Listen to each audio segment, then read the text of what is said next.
Hi. William 67. 67.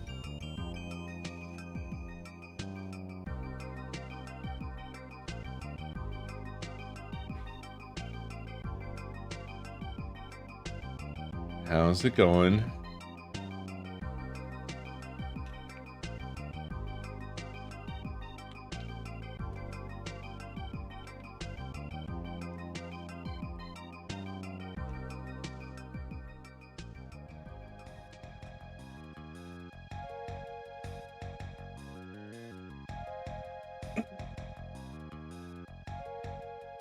I imagine that there's going to be a lot of not having done the cool work.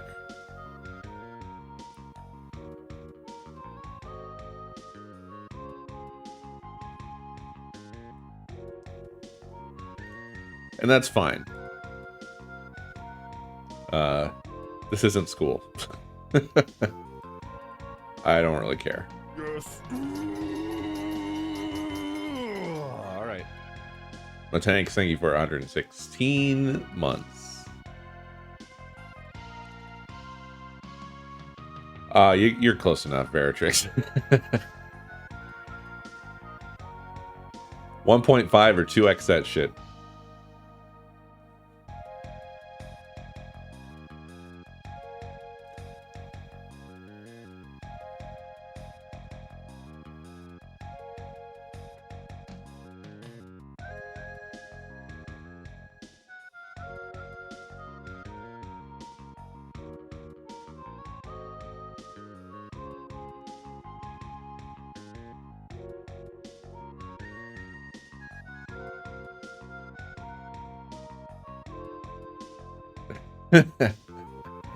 Nah, you don't need to finish that one. You don't need to finish that one. There's nothing in the last 15 minutes of that one.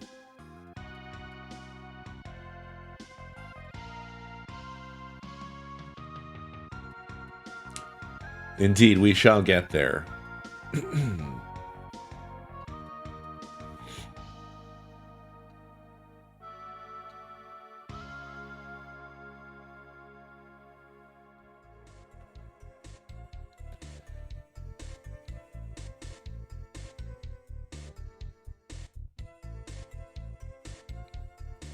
How are y'all today, though?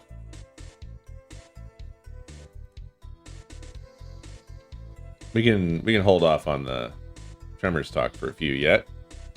Let people shuffle in. You're full of spaghetti. I'm full of mushrooms. Oko. Hello, Pandora.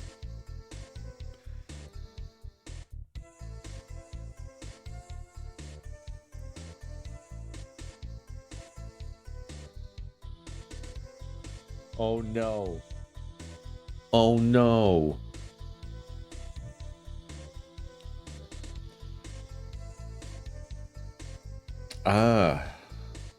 Having friends and having board games. Gosh.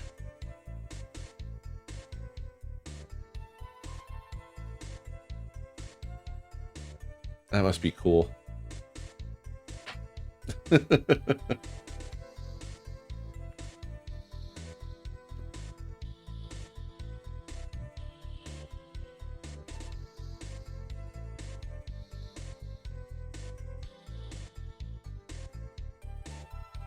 Yeah, absolutely. I can do that, M, and should. I just didn't anticipate that my weekends were going to go to shit so badly. But I still have the list, of course. And I still want to complete the list.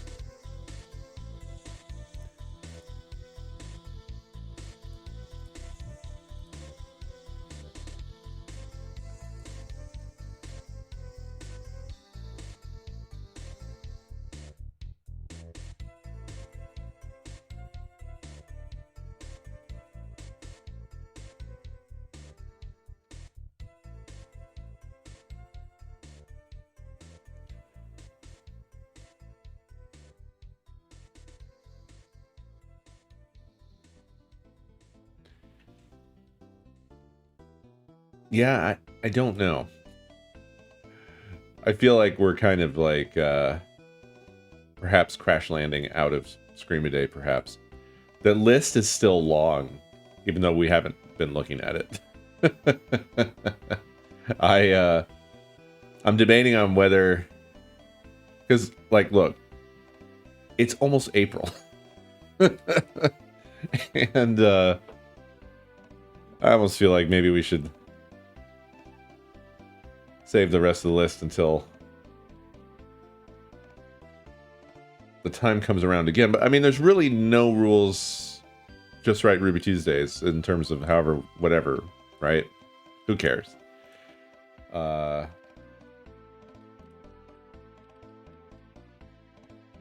Yeah, if we look at this here. Oh, it has its own music. I forgot.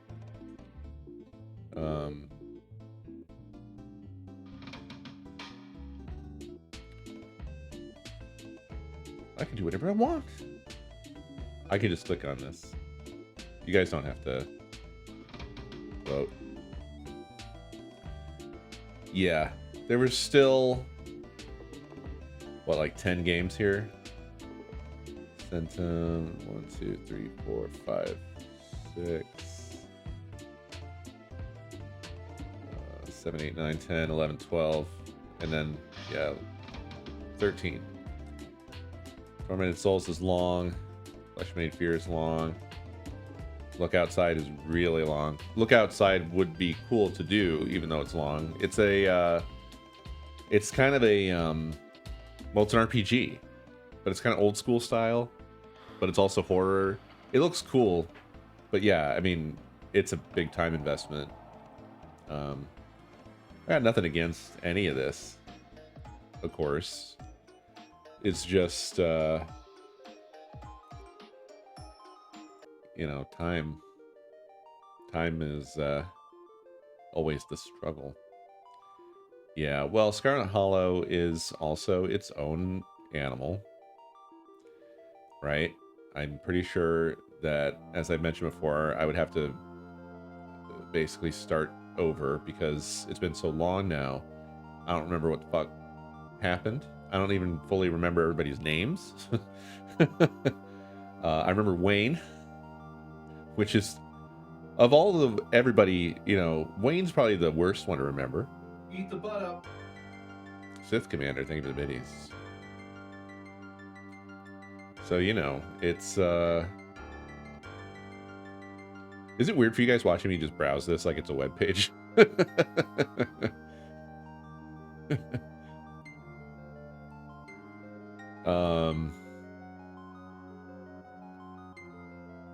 You know, Requiem isn't even on the list, is it? Did I put it in? I mean, I wish I would have added a thing that, like, when I'm interfacing with this, that it stops trying to scroll on its own. I never did. Illbleed was the last that we actually officially did via Scream-A-Day TV. Ghibli, hey Ghibli, how you doing? See, I'm still doing the Turla goals, M. Doing them every day.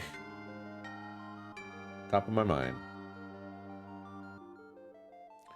Was Centum on the list since day one? I guess so. Yeah, I was about to do it, right? And then Resident Evil Requiem happened.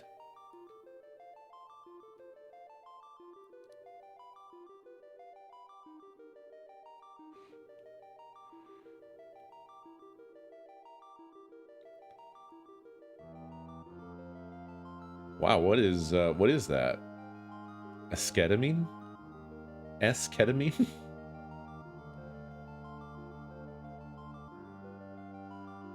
Nasal ketamine, huh?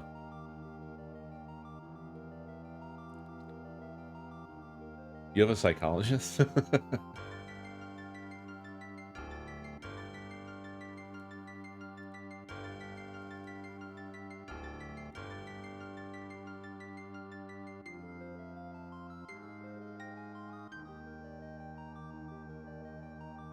For me, like, I've often thought, like, maybe I probably should talk to a psychologist, but then they're only, like, things that exist in media to me, like characters, you know?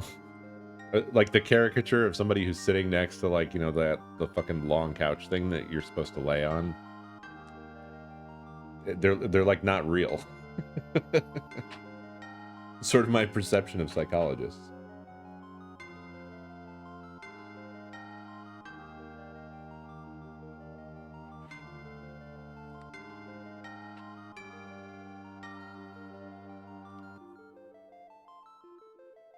I didn't honestly. I'm gonna use your fucking name because it feels weird to talk about a more serious topic and call you somebody else's name.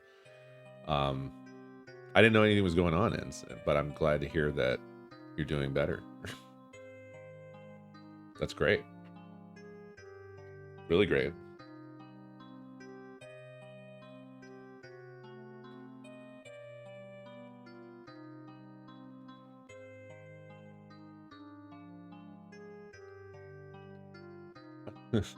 Well, okay, so like when it comes to psychologists being like only a character in my mind, for me at least, I like therapists are like a totally different category.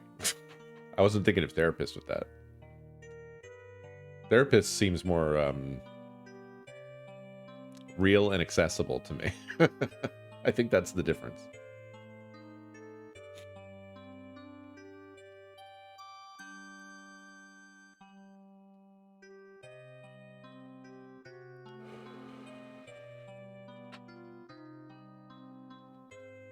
Maybe maybe I've always had this the wrong way around.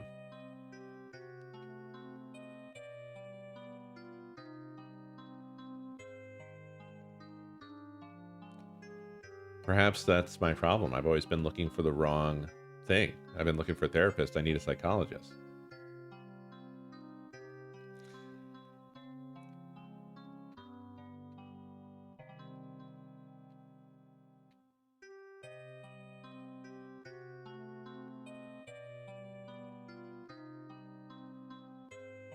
Well, shit, that's awesome. No, you didn't derail anything. We're just here shooting the shit before we get into the shit. I didn't want to bring it up, Legend, but yeah, every time I see ketamine, I think of Elon now. But it did exist before and without him, so. And his usage of it is different, I think.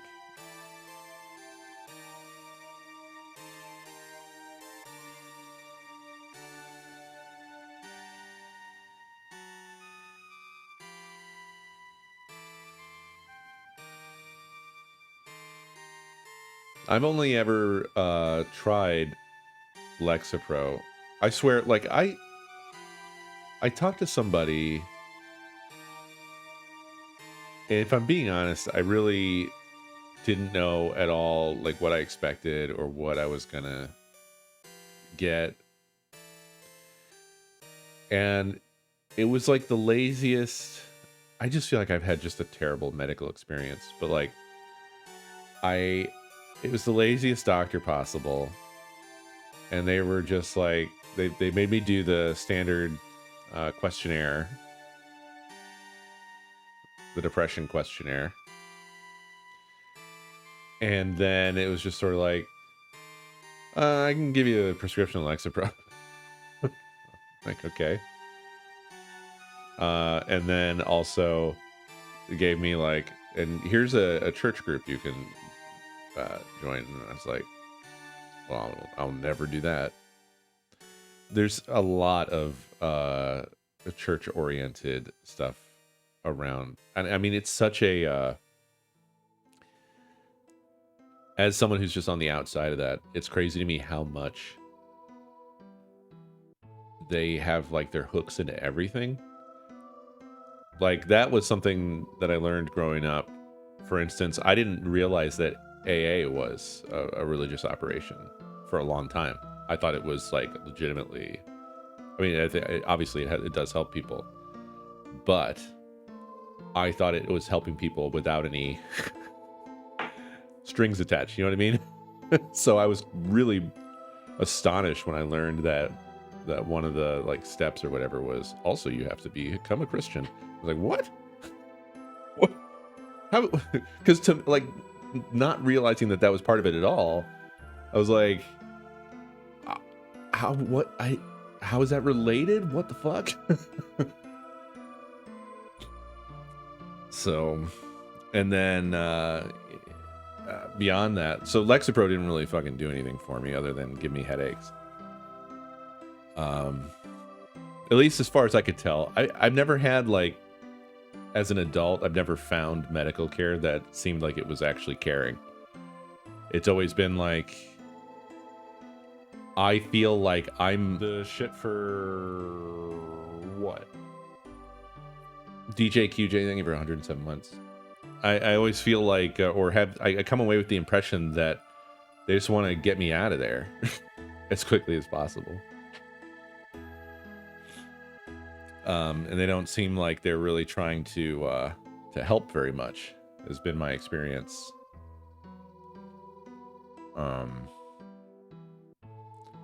I've tried looking for, like, therapy, but where we are, it seems completely captured by Christian therapists. Like, I'll be looking at it, I'll be reading the profile, then it'll be like, from a Christian perspective, or with a biblical focus. And I'm like, I don't want that. Is there any kind of help that hasn't been completely captured by church people, or what the fuck?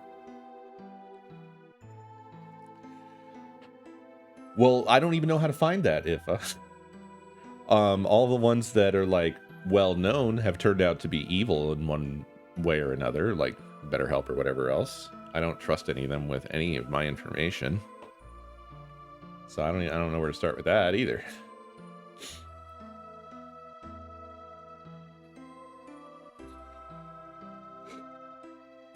Yeah, I mean, you're really lucky to find that, I think, and I'm glad you did.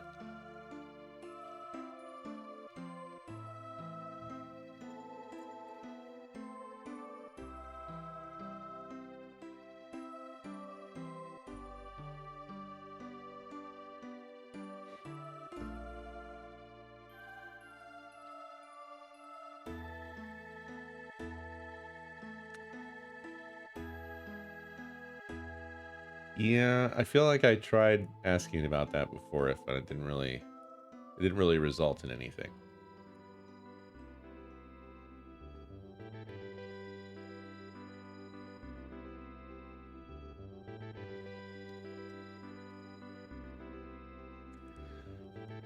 Are you launching a practice, M, and calling it M Doctor? Are you fucking around right now? Are you pulling our fucking chain with that?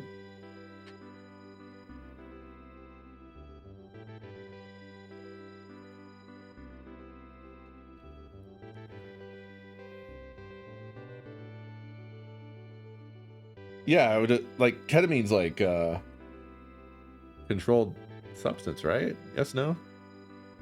Maybe it's not. My introduction to ketamine was that it was the other drug companion to ecstasy. Right? You do E and then you take K. That's a whole different world of medicine, though.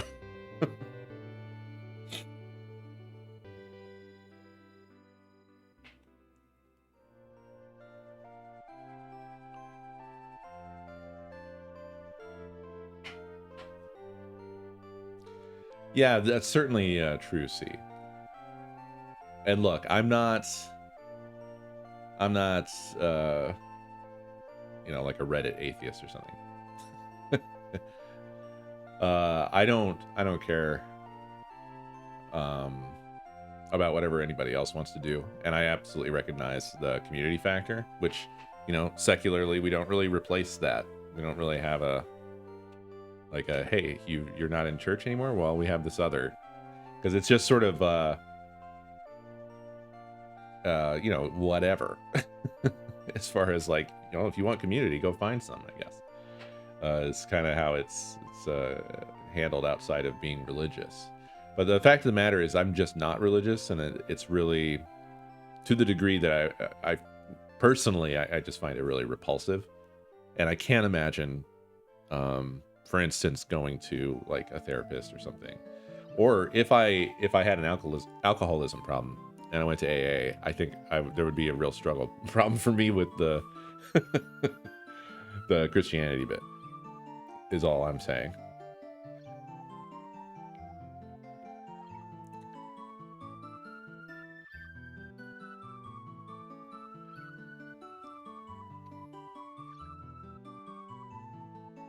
Lucid dreaming for 2 hours. Wow.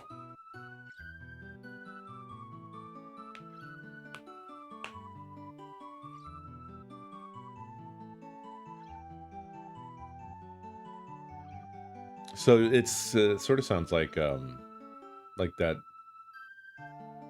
kind of like microdose type stuff in a way.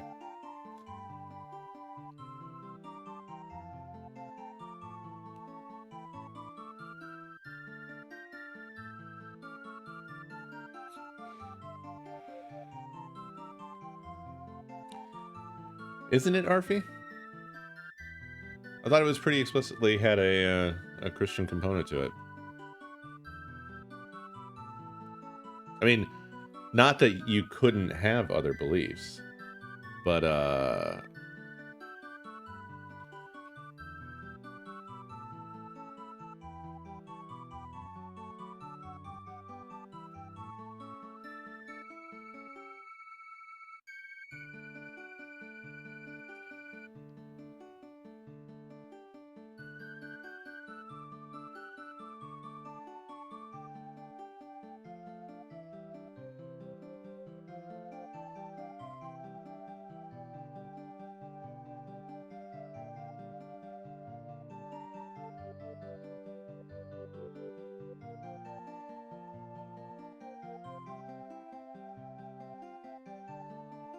yeah. There's a lot of like, we're not a religious organization. But it was apparently sort of Christian started, but they like to say loosely. I don't know, like, okay, I'll say the spiritual aspect I don't really go for.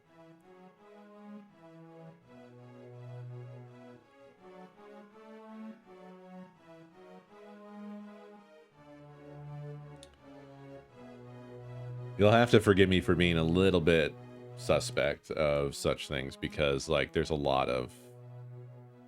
Look, I grew up in Christianity, and I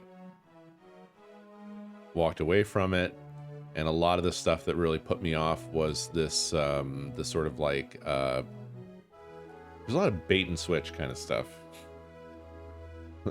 that Christianity likes to do that I really don't like.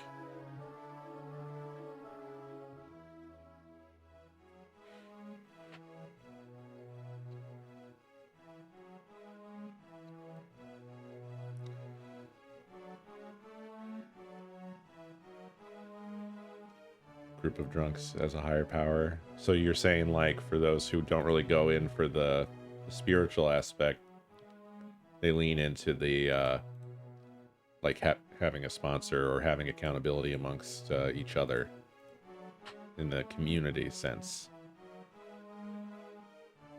Bert Gummer, legend, bringing it back to the topic at hand, skillfully, deftly.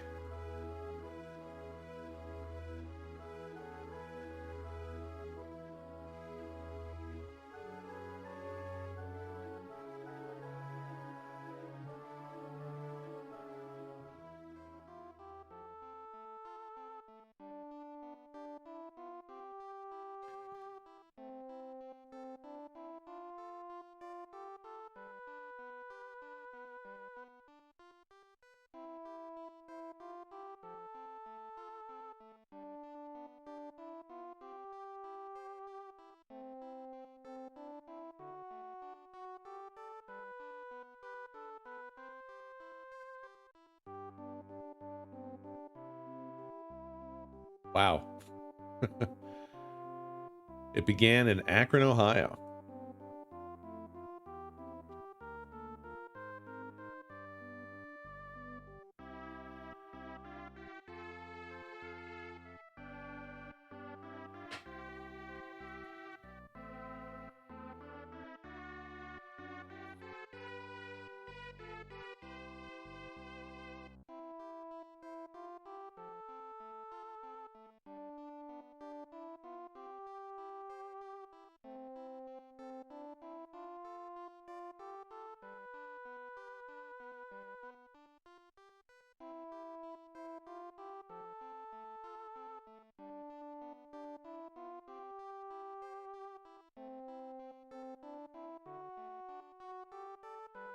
Yeah, they have a prayer. Whatever. I don't know, man.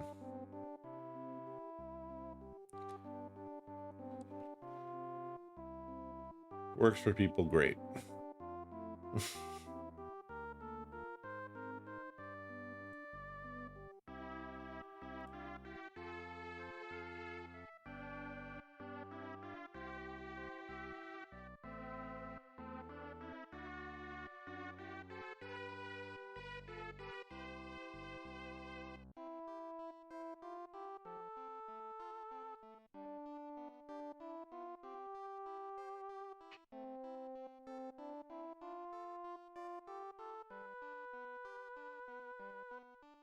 I will be right back.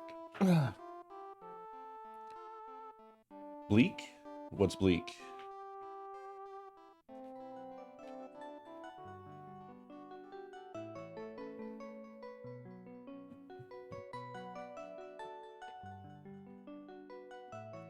Oh, right. There's someone named Bleak here. I thought you were saying something was bleak. I mean, I guess what Bleak said is fucking goddamn it.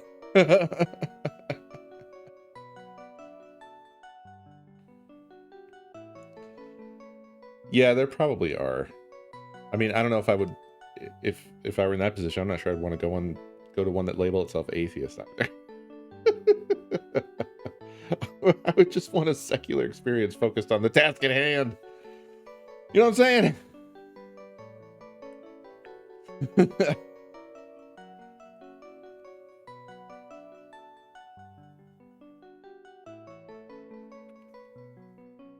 God, it's starting to make me feel like you show up and like, I have a problem with drinking, guys, and no one wants to talk about it. They're like, but have you heard about not God? Wait, what? Can we talk about my drinking problem, please?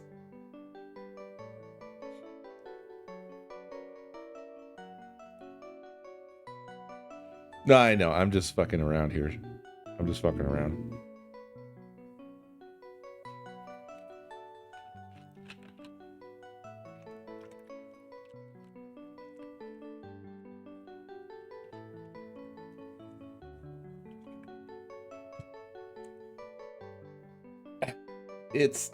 I mean, fucking. We've all had to do a lot of distancing ourselves from Reddit atheists, and I think we need to reclaim it. I think we need to just. It's the Reddit atheists who are fucking awful. The rest of us are fine. The rest of us are chill.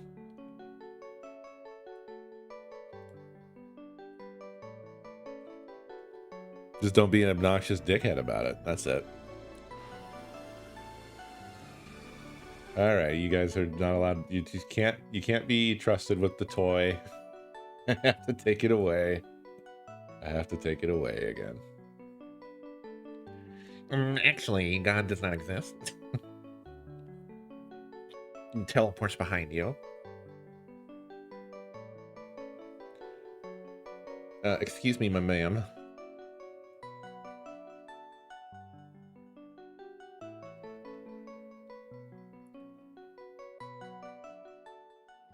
I think the thing that can sometimes happen, because I was on the no.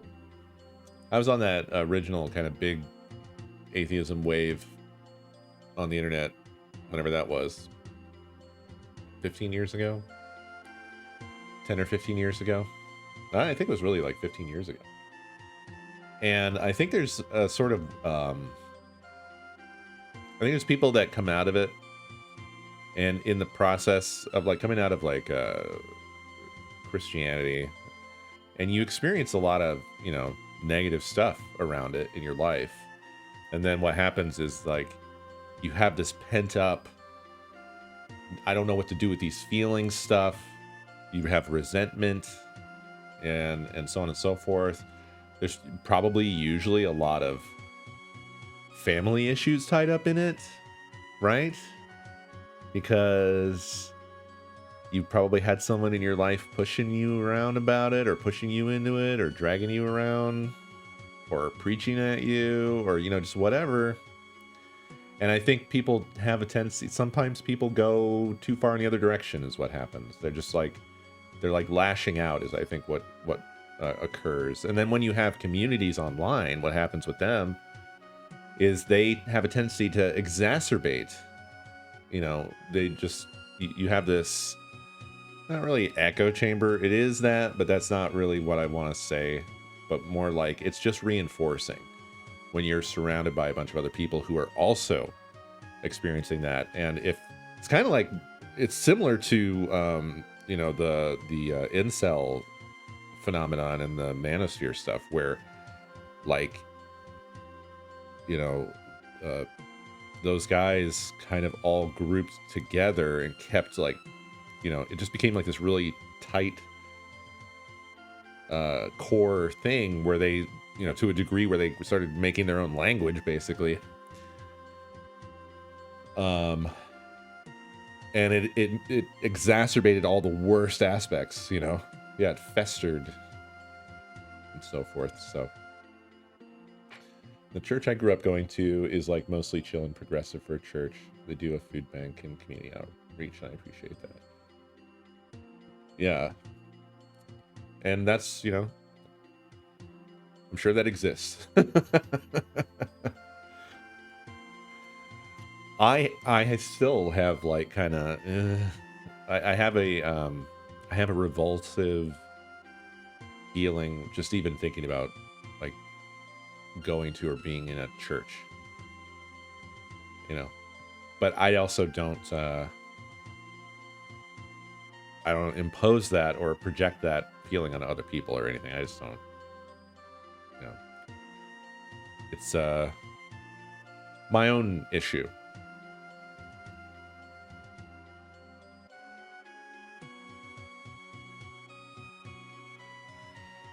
Churches do plenty of good things. I think most churches will do like drives and stuff like that, food drives, community outreach stuff, and so on and so forth. Stuff that bothered me that I experienced was, I mentioned like one of the things was like the bait and switch stuff. I didn't care for how, and I'm sure there's, you know, plenty that don't do this, but the like, we'll do stuff for you, but thing. Like, I always felt like, I don't understand why there's a but here. Why do they also have to go to Bible study or whatever? Or why is this also involving, it's kind of feels akin to like the way people get tricked into timeshares.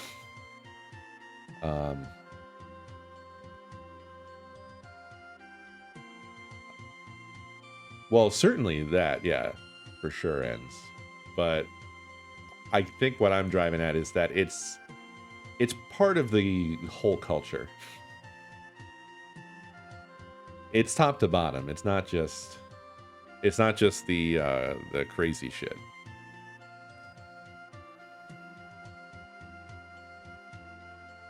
My issues with it are pretty fundamental. And for me, the mega churches and I don't even, by the way, I don't think I've ever heard anybody say it out loud, but Christofascism, Christofascism. Whenever I've read that, I've always been like, that doesn't seem like it's rolls off the tongue. But like that to me is all like, this is obviously bad, but it seems like the foundation was laid. Christofascism.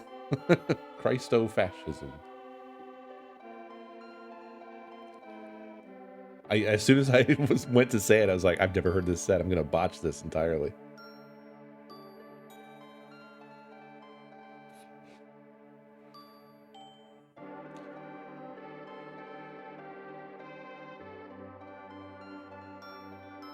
But again, like, yeah, it's my personal experiences. I think I just had bad personal experiences with regular small town church stuff. So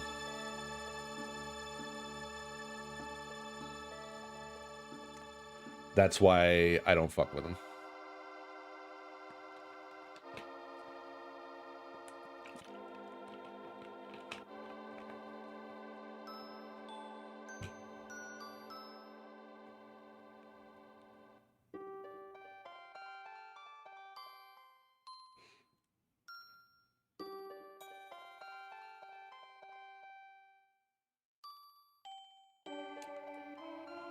Tremors, huh?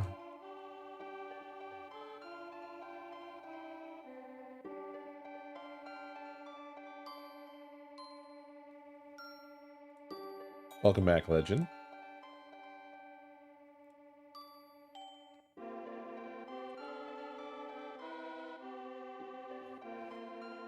Well, I guess we've got no choice.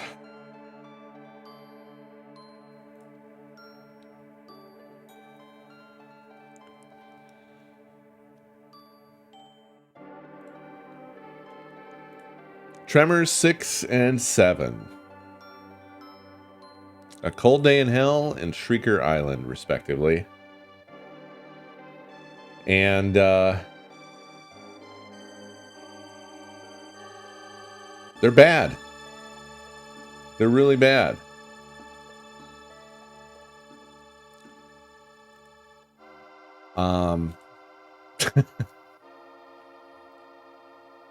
They were both really fucking hard to watch.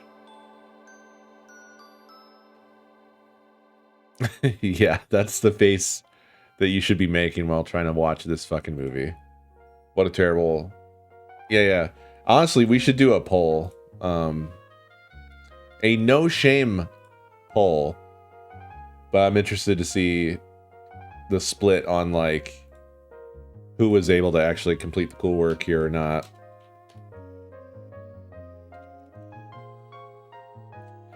I'm going to put a poll up.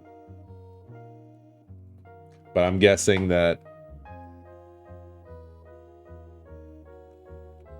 a lot probably didn't. And that's fair. Let's go do 1 minute. Oh, no, never mind. There's gonna be a service error and I'm not gonna do shit. Try again in a moment. Yeah. With Twitch, I've learned that means that it will never work.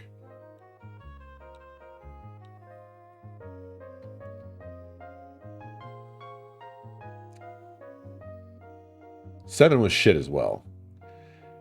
If you felt like 7 was fine, it was probably because you had your brain melted by 6. Right?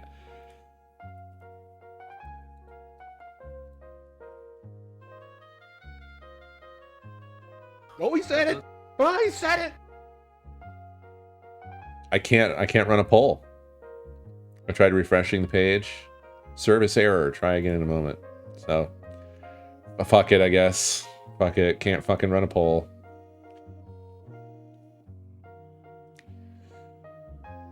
Jack, thank you for 22 months. Suffice to say, I don't think that anybody can be blamed for not completing the cool work on this shit, because this is definitely the this was a struggle to get through. This was an absolute struggle to finish these 2 movies. I'll admit that this one in particular was probably worse than 7.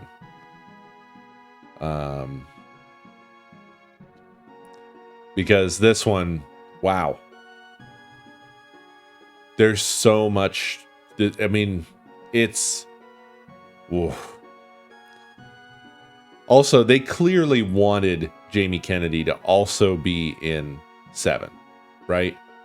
This fucking guy, wherever this fucking guy, this was supposed to be Jamie Kennedy again. And it was so fucking funny the way that they handled the he's not here thing. They did it in such a way where I was like, I wasn't even really thinking about it, and then they just hit you with like a very blatant, here's why he's not in the movie. And I just laughed out loud. Yeah, they just said Travis is in prison, and I didn't even it didn't click with me immediately that was his mom either, and just like fucking whatever, man. It's clear that this was written for Jamie Kennedy, and they just didn't for whatever reason he didn't come back. Maybe we'll learn why in our digging around here. It's wild to imagine that Jamie Kennedy would be like, I'm not doing any more of these shit movies. But maybe that's what happened. I don't know. Oh, maybe they were just telling the truth, because the in movie story was that he got arrested trying to smuggle mushrooms into the country across the border. Seems like something Jamie Kennedy maybe would do.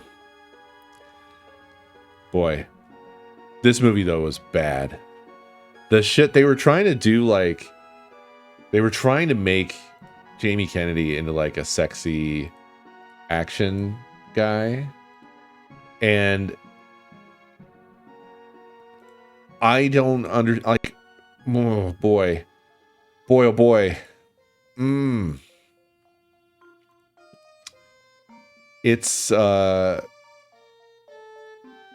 it's not good. I don't know what to say. It's bad. It's bad. It's bad. It's bad. It's bad. It's bad.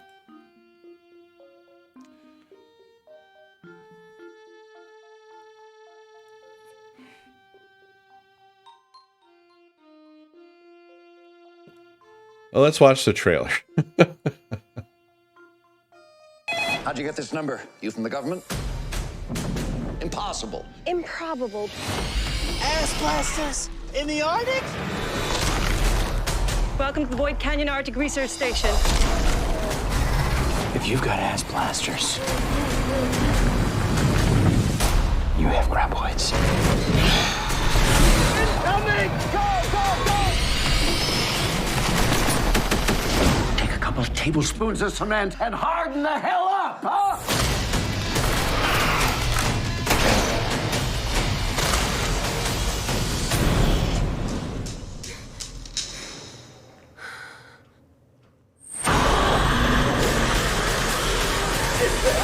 Tremors, a cold day in hell. How do you not die? You never die.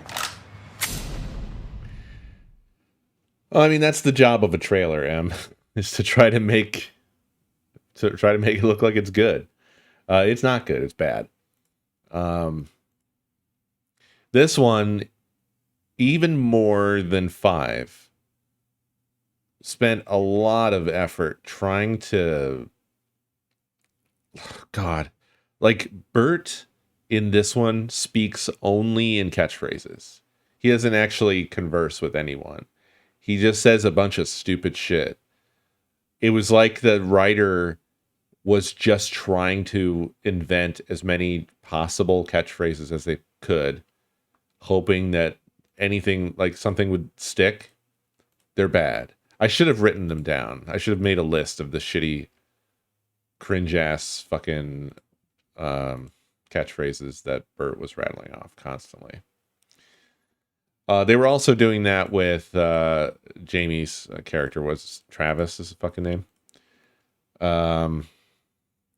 It was so, the whole thing is so cringe and childish. God.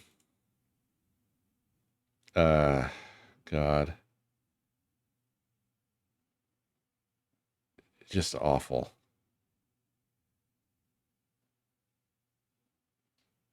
This character was horrific.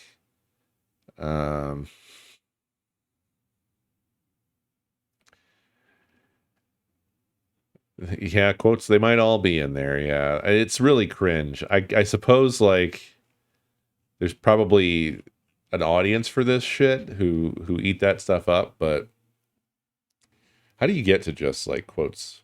There's trivia.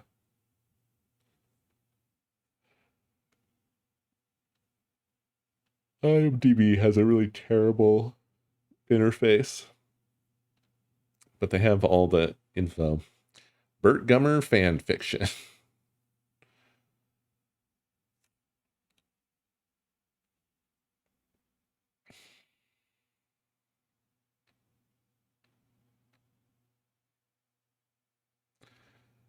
uh if you click quotes way at the bottom.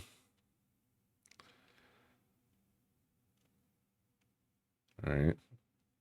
I've gone all the way to the bottom. Let's walk back up. I missed it. Did you know? Oh, here we go. Let's see what we got. Oh, God, yeah. Like, Burt Gummer in this doesn't speak like a human being. He doesn't speak like a human being whatsoever. Like, this weird altercation right at the beginning of the movie. Like, what kind of fucking name is this? Clearly, it was just so that they could have Burt Gummer say dickweed.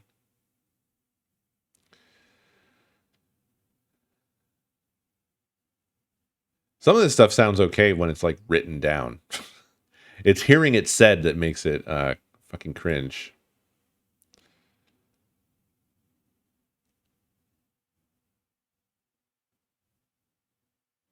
Oh, dude, God, this was so. What is this fucking writing? And this was out of nowhere from a character you don't fucking know who the fuck it is. Sally Soul Smasher. She was a dirty man-eating bitch who used to stick her nose where it didn't belong. Yeah.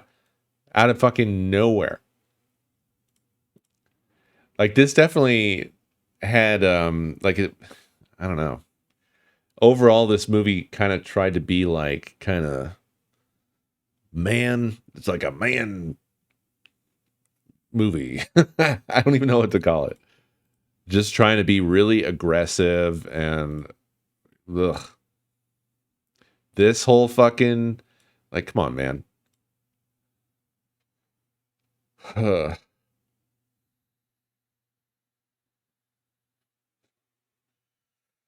This was a decent line, but it feels like it's stolen.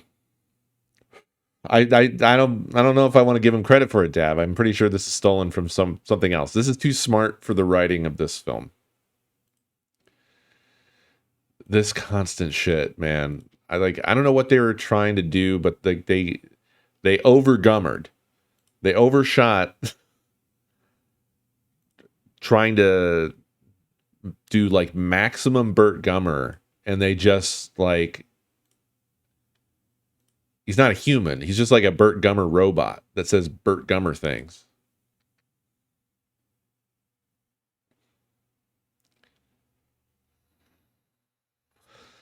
I hate listening to Jamie Kennedy speak, by the way. You're closing up? Dude, it's not Miller time yet. Oh. You can't find your beach. This felt like a Death Stranding reference.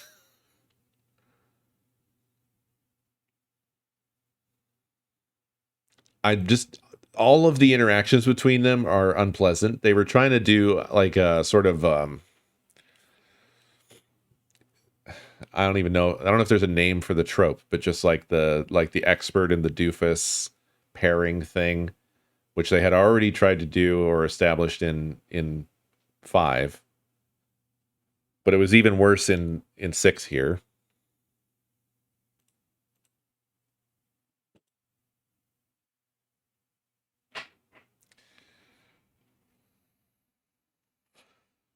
All this stupid shit.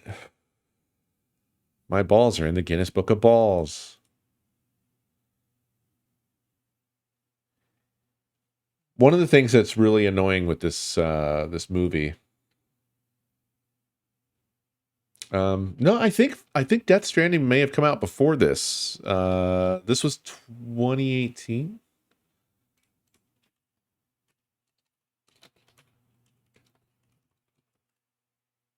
Maybe.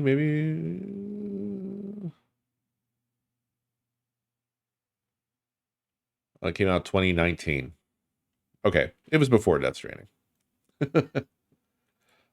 I said it felt like a reference. I didn't say it was a reference.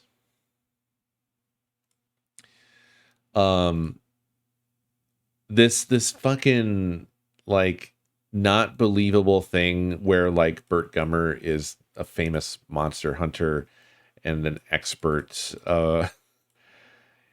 in the way that they try to present it is like it just comes off obnoxious. Like no one else is an expert on anything. Only Burt Gummer is an expert on everything. If Burt Gummer has arrived, everyone has to shut up and listen to Burt Gummer. And then he just says stupid stuff. He just says like empty phrases like, you don't know what you're dealing with. If you got graboids, then you're, he'll say like shit like they can't be captured. It's like literally they have been in previous media, but okay. Like it's just way massively overbuilding the threats rather than like writing it and filming it in a way that makes them seem like a threat. They seem like they're hardly part of the films anymore. It's like you're being told that they're bad, but they just can't seem to show you that they're bad. Except occasionally. There is a weird thing with both of these movies where, for some reason, it's like you're not allowed to see them actually do anything to anybody. Do you notice this? Like, when people get killed or attacked, they do this weird thing where they, like, throw a person, and then you don't see them actually get hit by a graboid or a shrieker or an ass blaster. They just fly across the camera.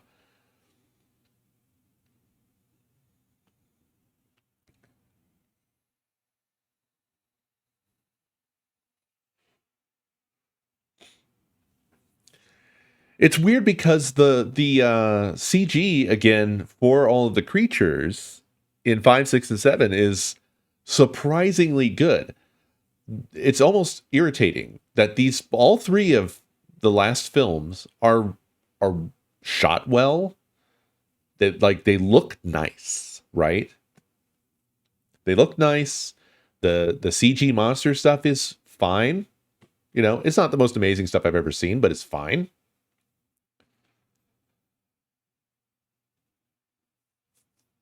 Yeah, that's a great shot as well, Bleak. But they don't. Sure, yeah, the composition of some stuff is not perfect, but I'm just saying I'm saying that overall the film part of it is competent. They're not exceptional or anything. But the fucking writing is horrific, and there's just lots of weird, goofy quirks. Actually, one of the things that I found to be I don't know how they were doing it, but I think that the ground stuff was a practical effect. And let me just tell you, there was some kind of an arms race happening with that, because in 5, I was complimenting, I thought that stuff was done well. And it was like a kind of impressive upgrade. But then by 7, the ground is exploding wherever the graboid is supposed to be. It's like, is it underground? Why is the ground exploding? Why is it a tidal wave of dirt? And then also, I started to notice, and this was in 5, 6, and 7, there's a trail that you can see, because I think they did them in a practical effect, but you can see the trail of this is the dirt that explodes. Yeah, and it's a discrete series of explosions. It's not a flowing, what's happening under there? How does the graboid move that it causes the dirt to explode every couple of feet? I don't know. It got worse as the new movies went on. In 7, it's just like it looks like there's a line of bombs going off. It doesn't look like a worm traveling underground. It looks like mines exploding.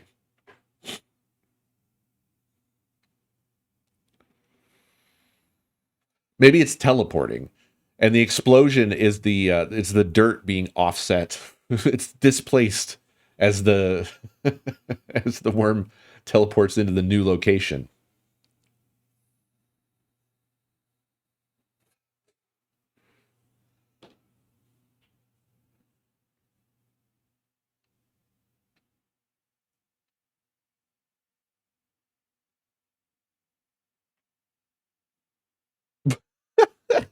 Wait, Dav, why are you flying to the defense of 7? I look, I feel like 7 made it worse. I'm not saying it's 7's fault. I'm not trying to hurt 7's feelings. But it certainly got worse as it went along, 5, 6, and 7.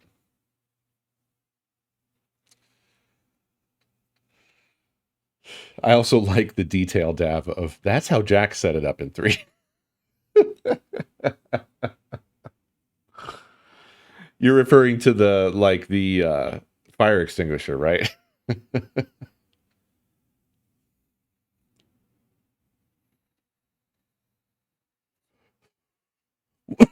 Well, what I said was also on its own merit or unmerit. That it was worse in 7. It is. It just is.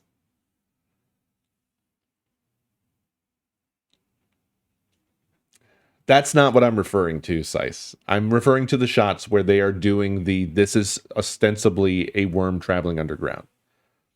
I'm not saying the thing that's supposed to look like explosions looked like an explosion. I don't know if I agree. I don't know that that was a callback. But you're welcome to your own opinion there. I'm not going to fight you on it.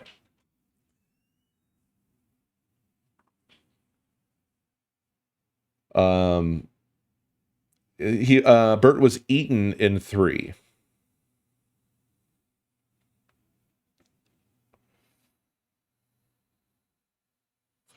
Which they did refer to in 6. Because in 6, Bert has a disease. He has a disease. Oh, he has a parasite. He has a graboid inside him. Which they also removed a tapeworm from him, and I don't know if that was supposed to be related or not, but that happens like basically immediately, right? He gets there, and they remove. I don't remember like why he was immediately down for the count. Did what happened? Yeah, he probably just had that. It felt very weird and out of place.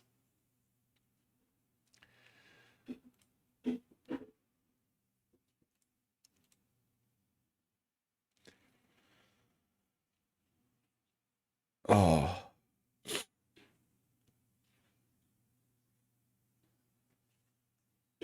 At any rate, this one was awful. This was extremely painful to watch.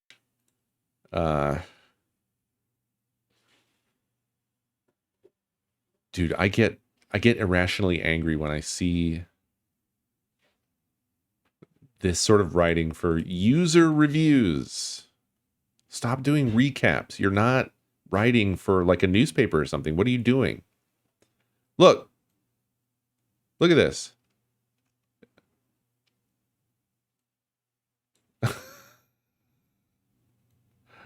Are these written by AI?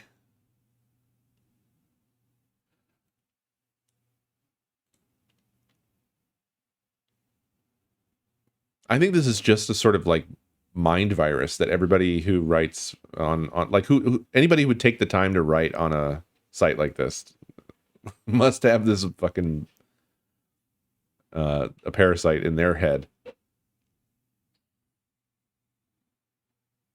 Yeah, I think it's just like a lot of LARPing.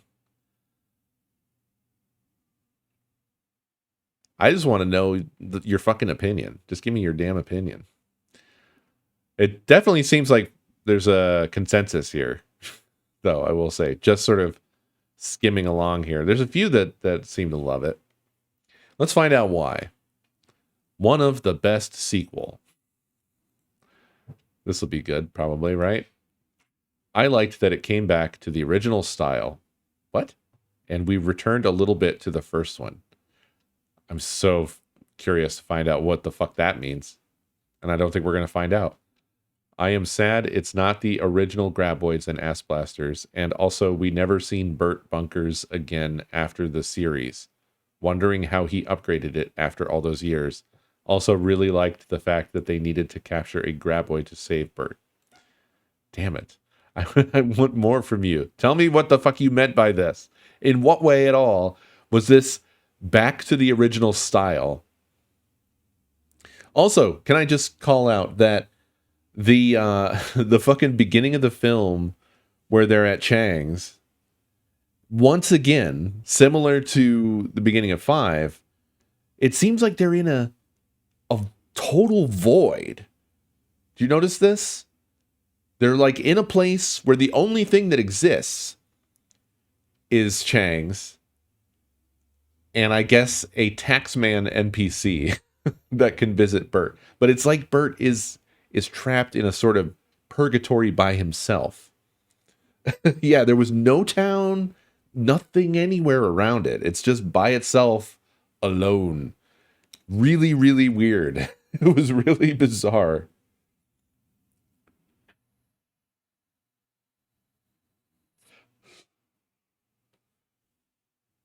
Let's look at some of the other good reviews here.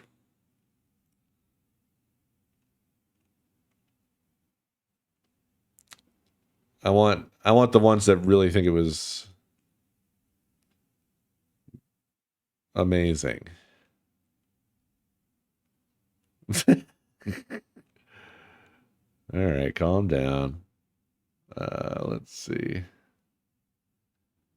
This is a full fucking LARPer.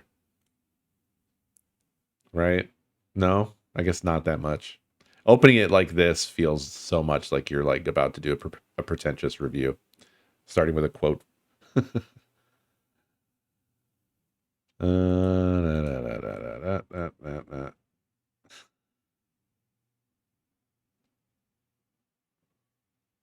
No, nothing fun here.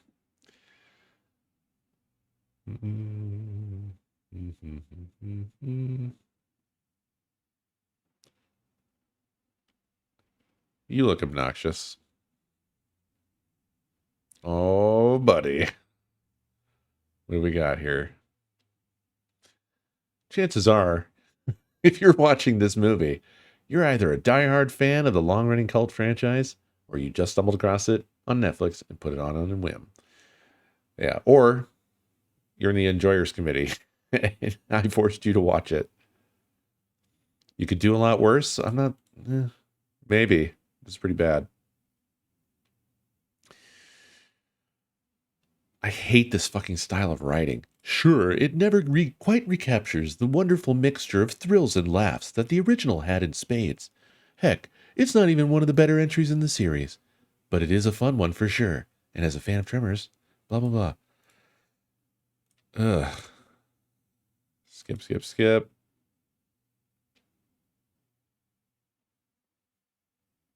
How can you even call it a horror comedy? The first one has some genuine, decent, human-like comedy in it. After that, it starts to really fall apart. Like there's nothing.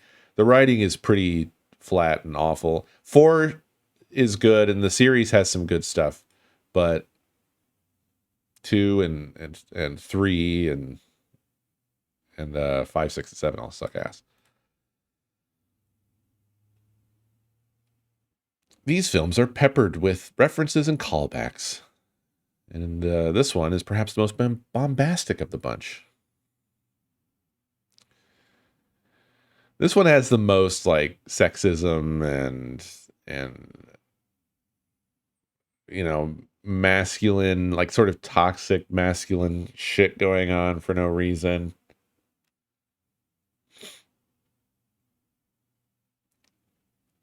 is just bizarre.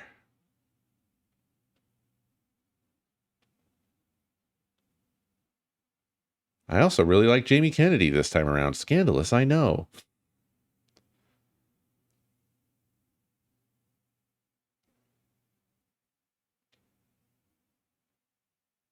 Uh,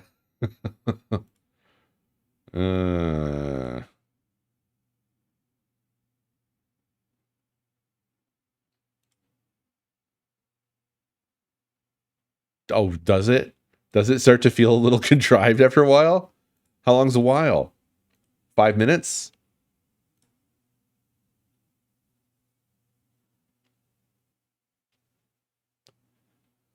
Generally pretty pleased. Well, this one wasn't much fun to read. It was mostly unpleasant because of its pretentiousness.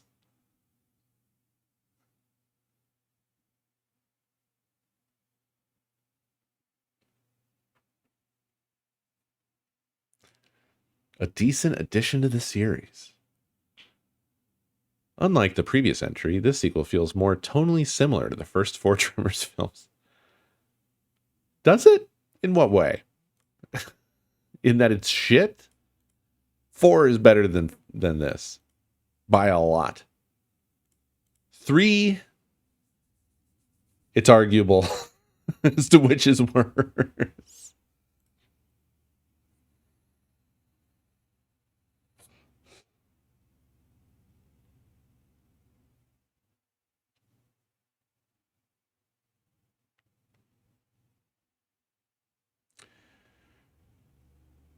Three is pretty fucking bad.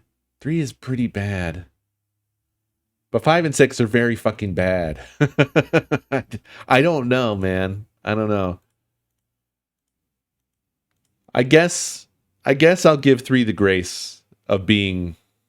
It should be probably considered better than 5, 6, and 7.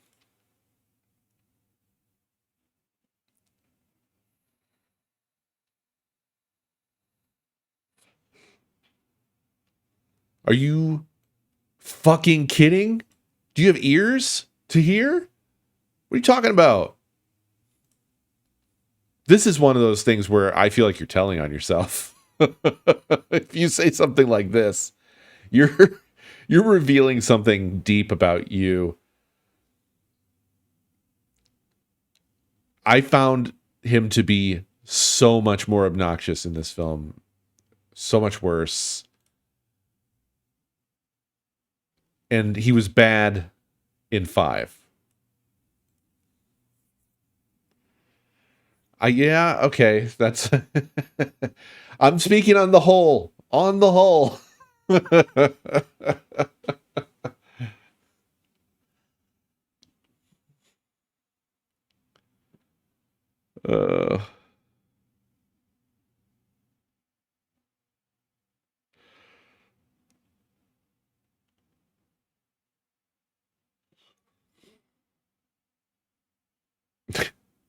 Prescient. As long as Gross comes back.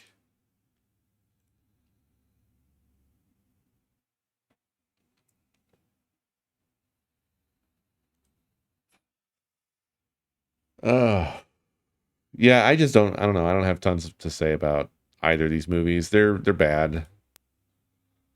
This was a really unpleasant experience overall. I got this handled. You got a genetically enhanced giant carnivorous worm with tunneling abilities loose on your private island. This species should be left to die. What exactly are we talking about? Shriekers. We have 48 hours to stop these things. Let's go, Ram boy. Burt Gummer is a freaking legend. Let's go. Count me in. She's culling the weakest from the herd first. Crap, that means I'm next. Welcome to the party, Bert. This has to end here. We all made it through, yeah. This is it. Lead, follow, or get out of my way. I'll lead. That's not an option.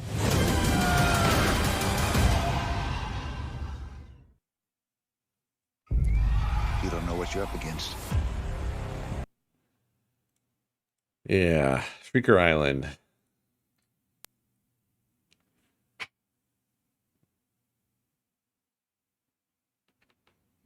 Yeah, what is the worst part in the entirety of 6, Dav? What's your take?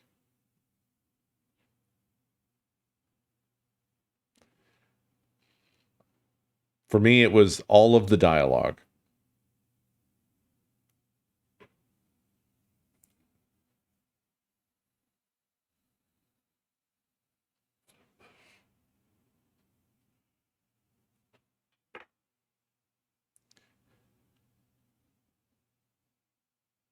Having to see Bert's ass was pretty bad, yeah. They really wanted to show us the entire Michael Gross. The pilot said GPS satellites are more missed than hit in the Arctic, but GPS satellites are put in orbits at 55 degrees inclination, specifically so that they can cover the Arctic.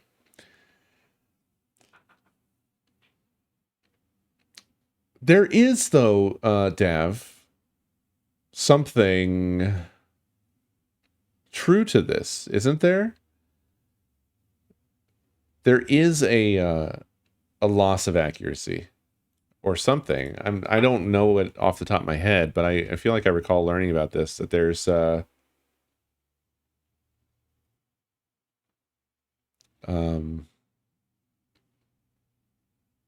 because planes have issues.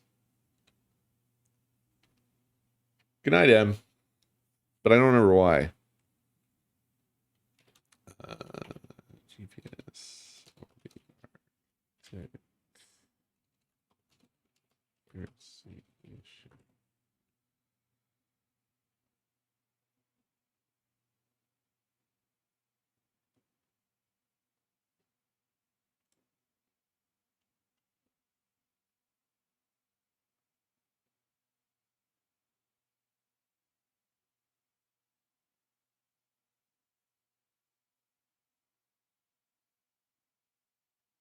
No, I don't know if I'm. This doesn't look like a necessarily reliable source.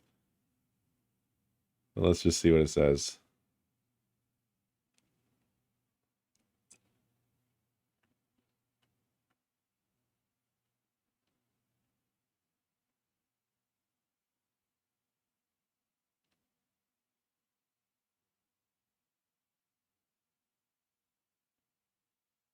Other satellite navigation systems. Okay, right.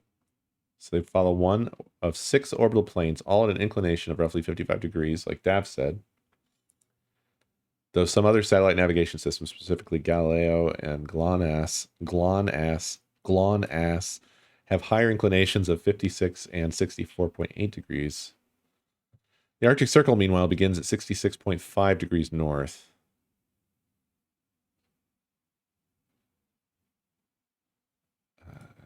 The highest elevation GPS satellite you would see is about 45 degrees above the horizon.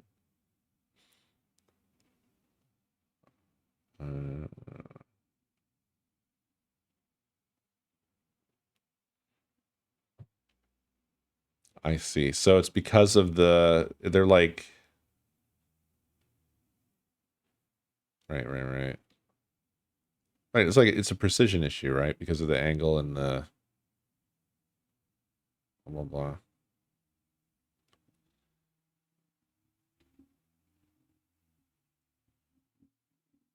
GPS satellites are not impervious to ionospheric activity, which can cause signal scintillation, creating challenges in the amplitude or phase of signals, can cause errors in timing, which translates to errors with positioning calculations.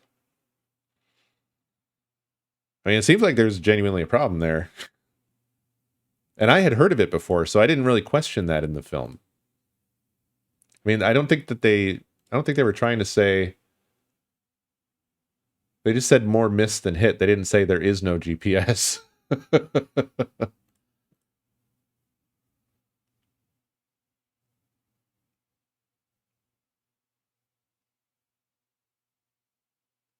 I don't recall where what I'm thinking of that I'd heard of it. It might have been like, it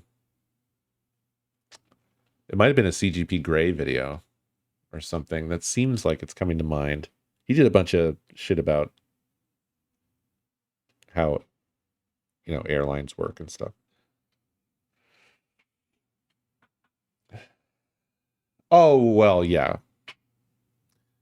Yeah. His fucking, like, whatever, his seismic thing didn't work ever again or whatever.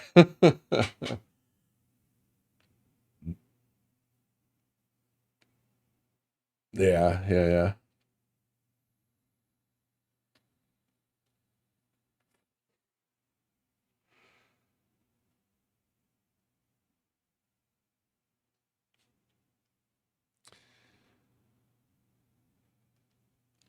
Um, this film also not good.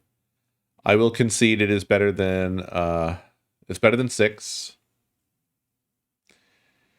But it's again the same sort of, like, the dialogue is so fucking horrific that it makes me want to die. It was really it was killing me.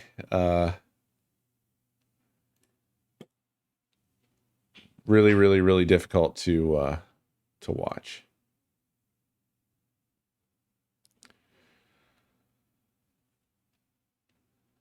Oh, the God, they kept... See, this is the shit I'm talking about, man.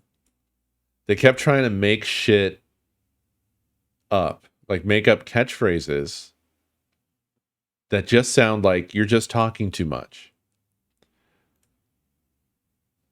Like, people have said, does a bear shit in the woods?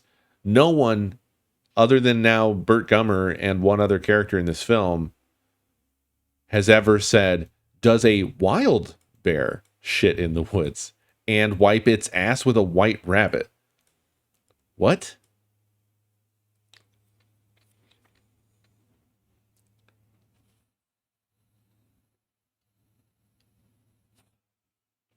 What are you doing with this?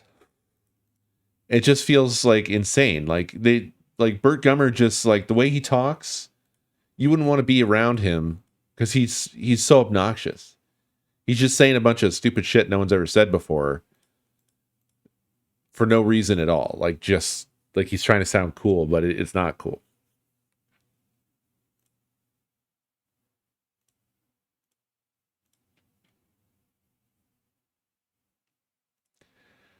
And he's just a dickhead. The answer to this here is just yes, not this is real life, son, not some Hollywood fairy tale. Okay. But he's right. It is like Predator.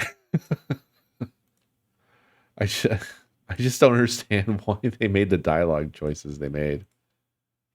They kept referring to Godzilla for some reason, which is fine. I love Godzilla. I wish Godzilla was in this film. It would improve the film, as the theory goes. But they did seem to kind of want to keep bringing Godzilla up. Because there was this exchange, and then there was another thing where, as usual, they had Burt insulting somebody's gun, and he was like, that's like, I don't know what he said. It's like using a spitball on Godzilla, or just something like that.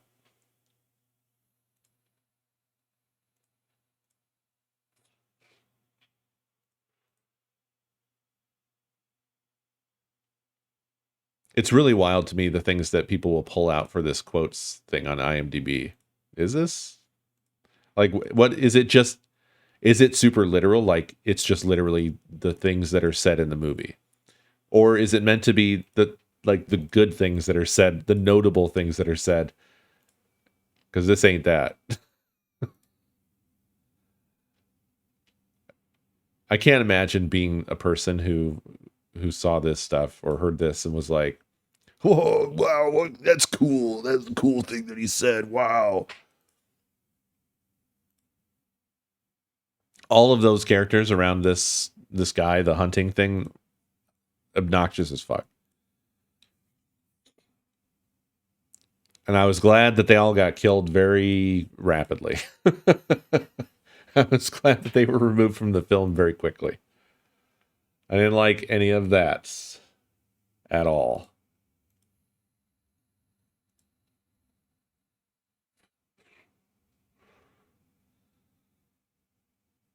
Oh, and what was the fucking shit they were trying to do with the one character and Jimmy or whatever?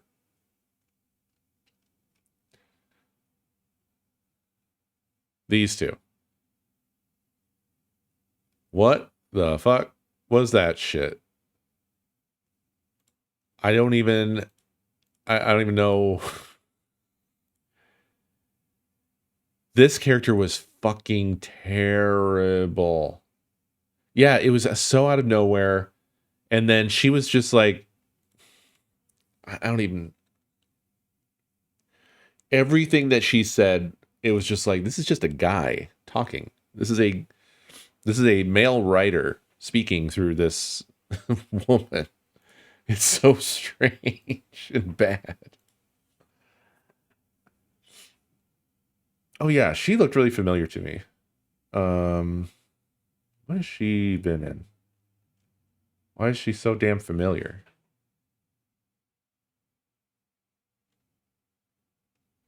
No. Yes. No.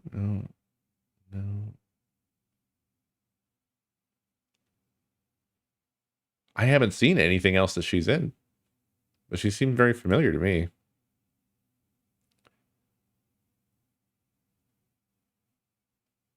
I haven't seen any of this shit.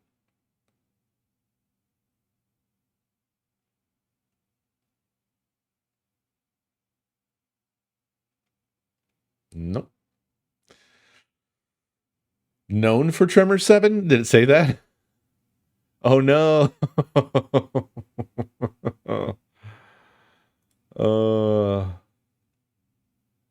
Ripperino. No, she's in Disney stuff. She's in this is the Disney live action, right? As a debutante.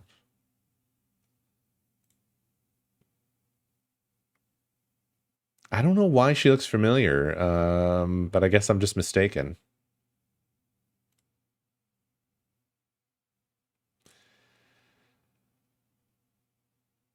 This guy, I guess he's a... His character was so gross.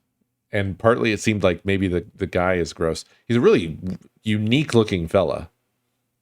His whole, like, head shape is really intense. He has a giant mouth.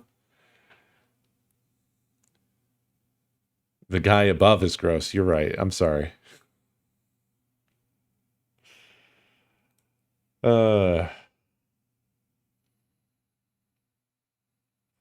Are you in anything else?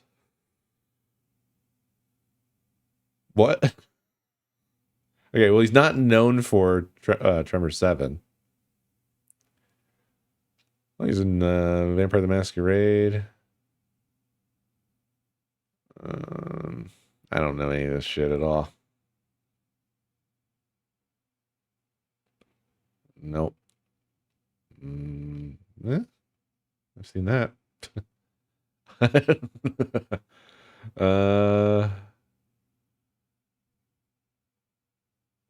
Nope.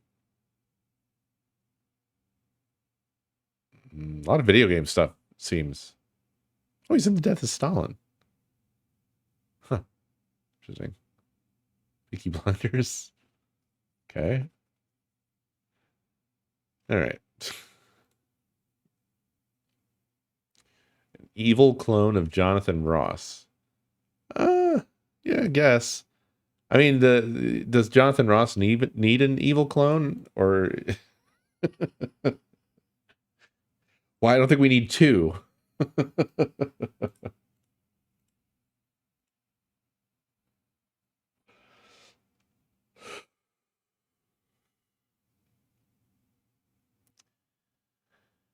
Anyway,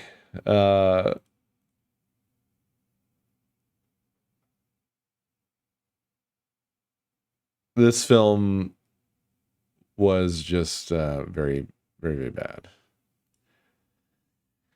And the elephant in the in the room, not the one under the ground in this film, but the one in the room with us now is, and this might come as a shock, but they kill Bert in this one off screen, sort of. In fact, it's probably one of the only shots I liked from the film.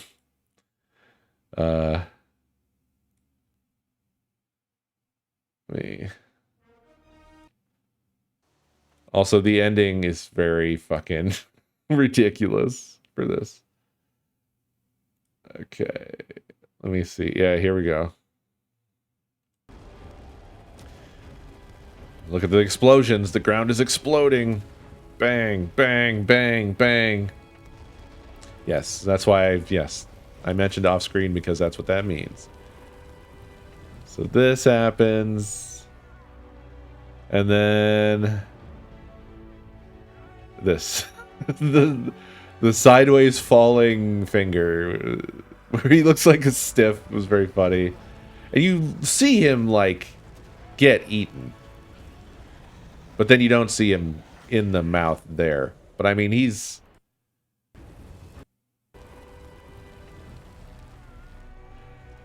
Again, like, I feel like the compositing is impressive for these, for as shit as they are. But here, look. Like, did you see that? He's in there, right?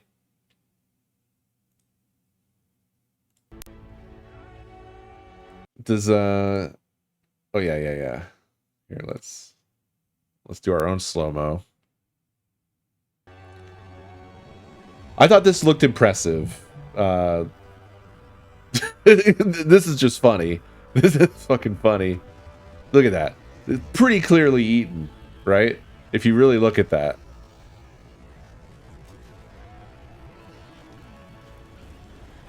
But he's been eaten. Of course, that time he was inside of a barrel, so that protected him.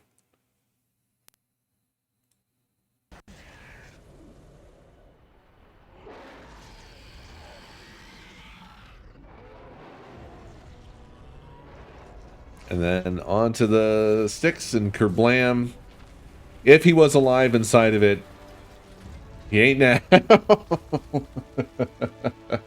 True, the hat and the shades were on the ground, but then this also went straight to DVD. Apparently, there was also an AMA that they did with Bert where he talked about this somewhere. Or maybe it was an interview. He did a Reddit AMA, but I think that might have been when the movie was coming out. So the thing I'm thinking of might be from an interview. Where he talked about like Bert could still come back, specifically because they left it ambiguous as to whether he got, killed or whatever. Bert, Michael, Gross, Bert, Gummer, dead. Oh yeah, that's the thing I was. Oh no, this isn't the thing. There was a different thing.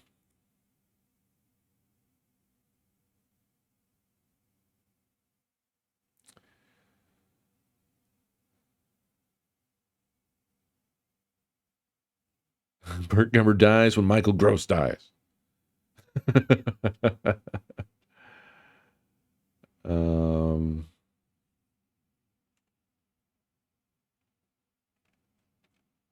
God, it's weird to see him in his like 80s form.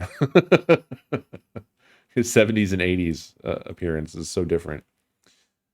What was the actual quote that he said? He was discussing. Remember, he said something about like it'll hurt people's feelings. Oh yeah. This is where I saw it.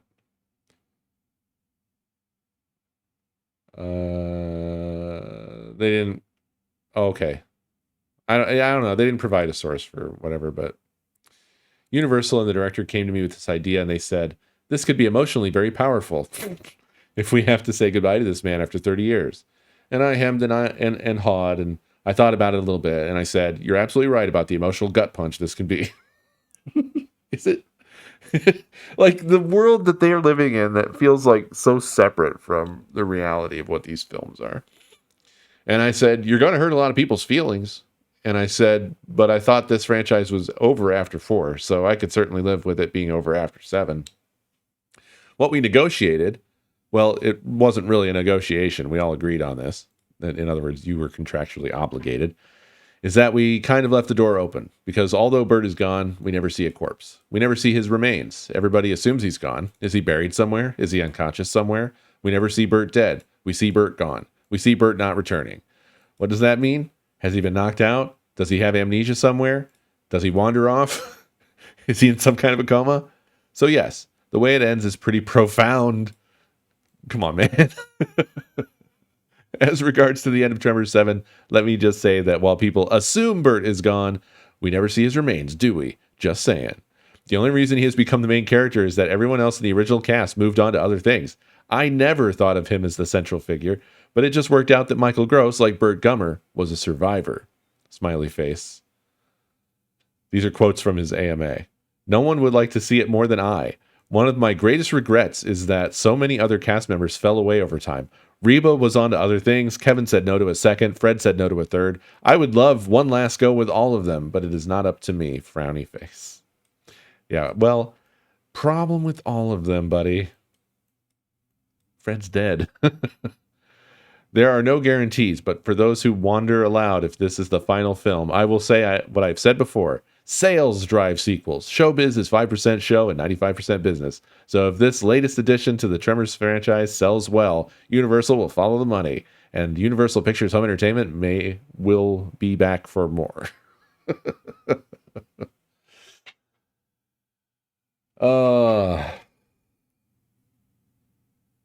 So that's what I was looking for.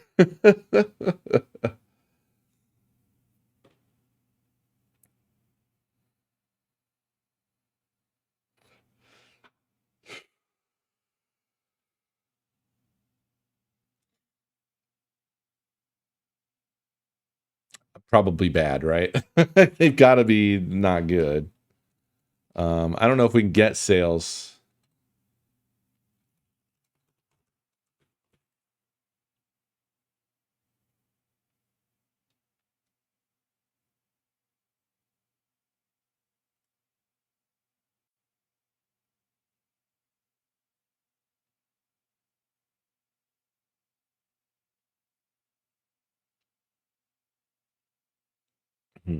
Tremors 5 managed to make just over 2 million in domestic sales.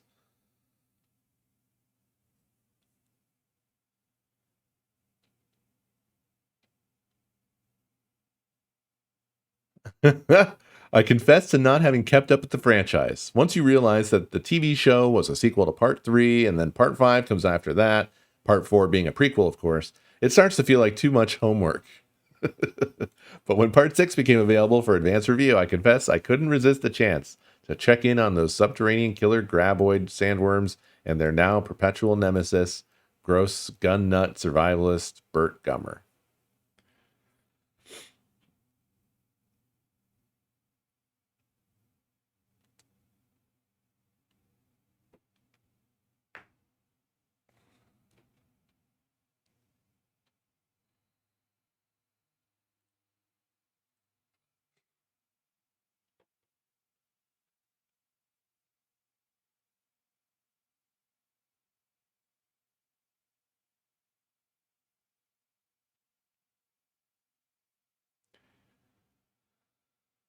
Ugh. Yeah, I don't know. Tremors 6. Shrieker Island earned $2,348,198 from domestic home video sales.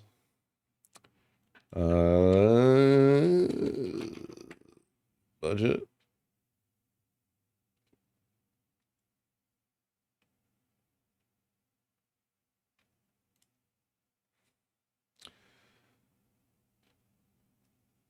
Okay. This is a little bit more than your numbers.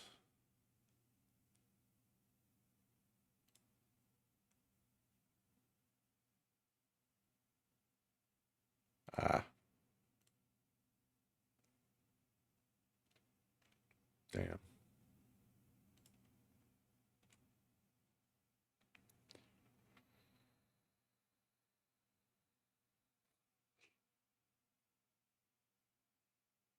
Yeah, I guess that number just isn't out there anywhere.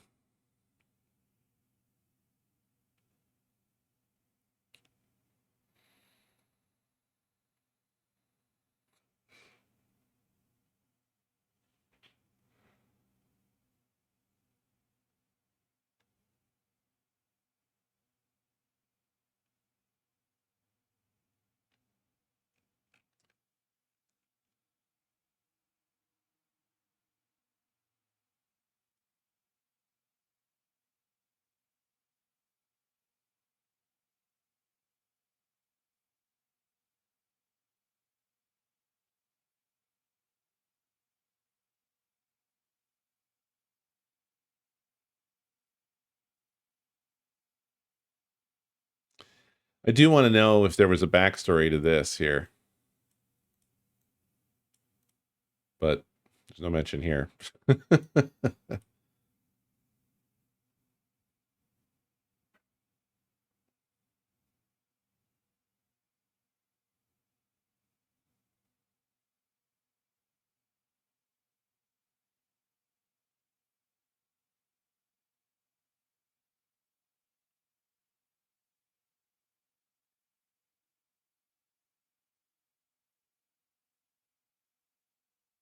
Here's that full fucking quote I read off. uh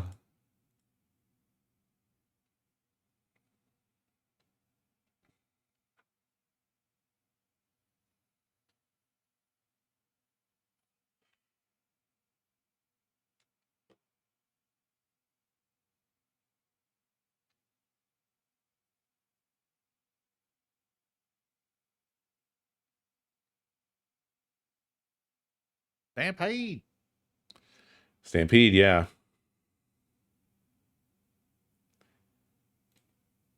They're back. They're back in this story.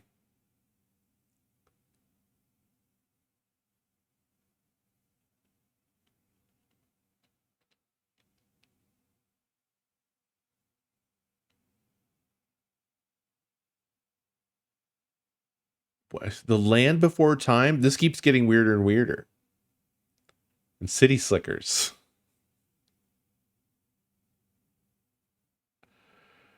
What the hell happened to these guys? Like, they had a string of like, we're fucking cooking. We're fucking cooking. We're fucking cooking. We're fucking cooking. We're not cooking. We're not cooking. We're not cooking. They gave up. They're just like, maybe we should just keep making Tremors. Just Tremors, Tremors, Tremors, Tremors, Tremors. How can you say publish this is such a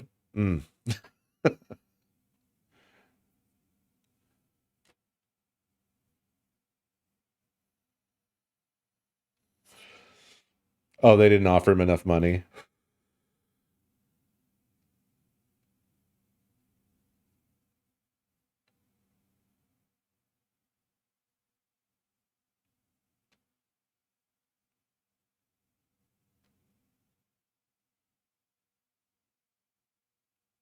Well, that's boring.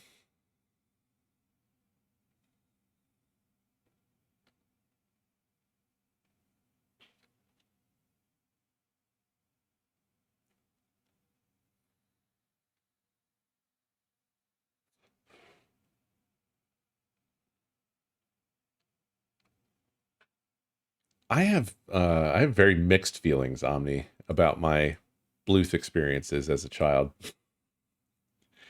Because there's a pretty stark contrast between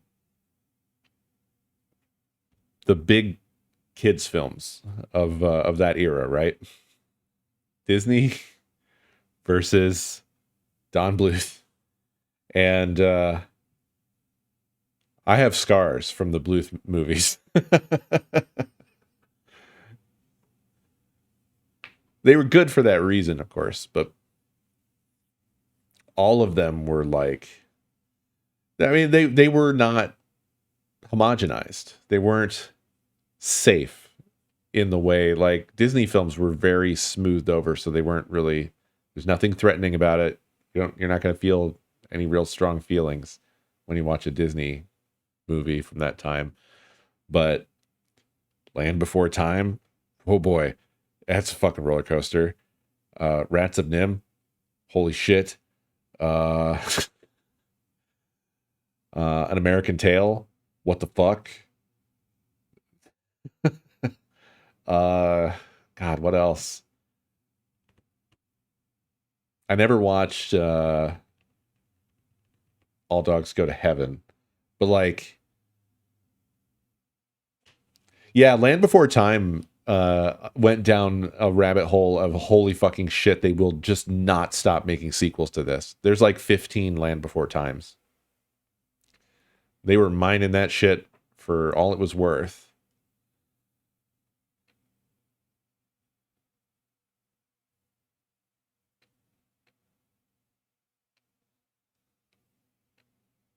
Well, I don't know, Fox. Do we? Because it doesn't seem like it had any effect on how everything went.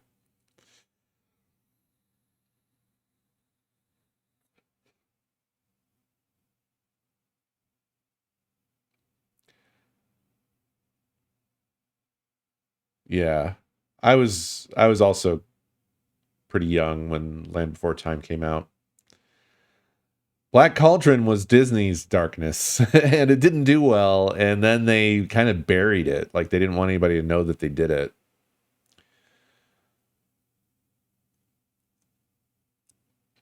And Brave Little Toaster wasn't Bluth or anything, but Brave Little Toaster was also scarred me in various ways.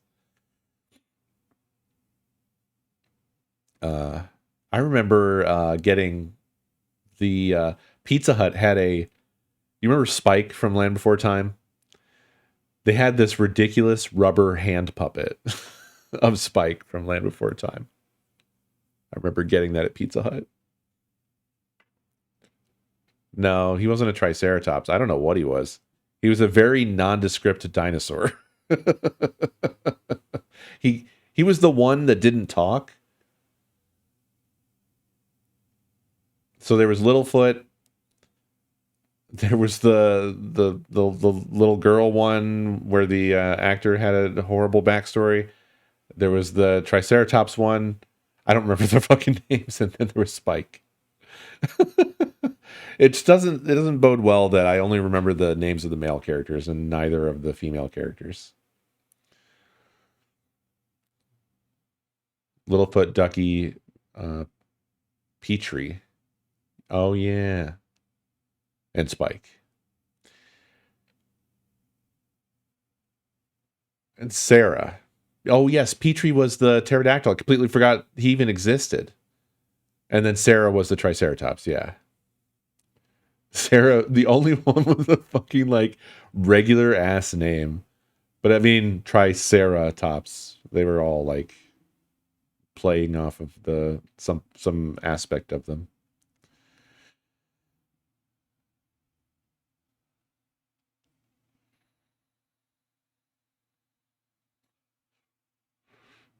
Yeah, that's the fucked up thing I was referring to.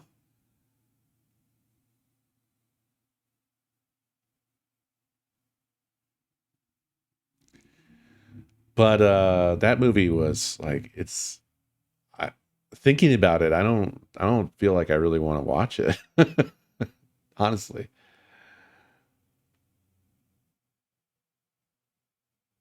It's pretty depressing. Which was a common theme with all those, you know.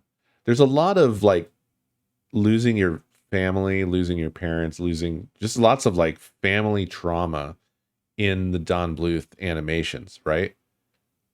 Like, obviously, that's the whole Land Before Time story.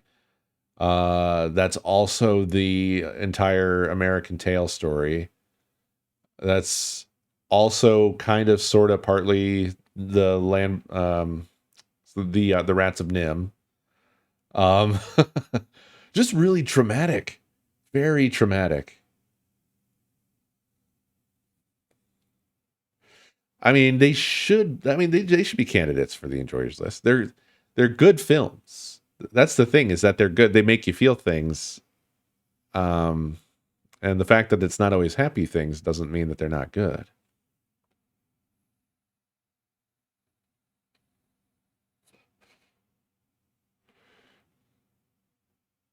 I fucking remember that perfectly clearly, the way you wrote it out, Omni. Capital Critters? No, that doesn't ring any bells at all. Never even heard of that.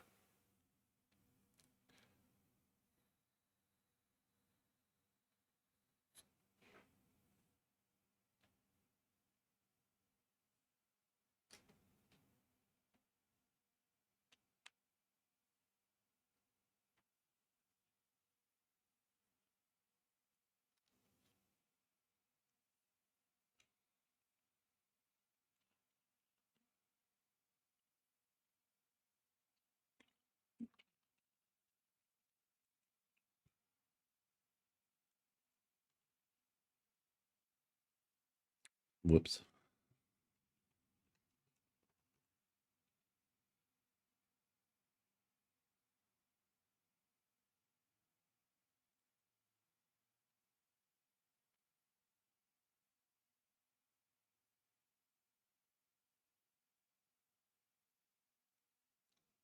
Did I hit a weird button combo that made everything go dim? Why did all the color leave everything?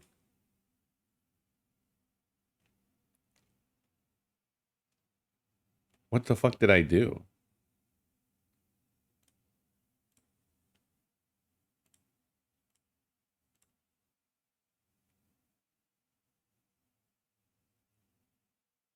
Now it's back. What the fuck?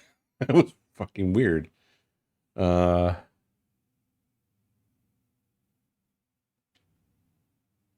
Huh. This looks fucking terrible. But this is kind of Don Bluthy, but it's Hanna-Barbera did this? Wow, looks like shit.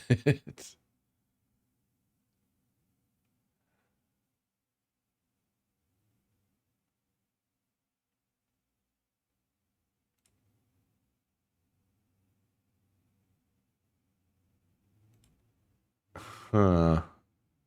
Weird.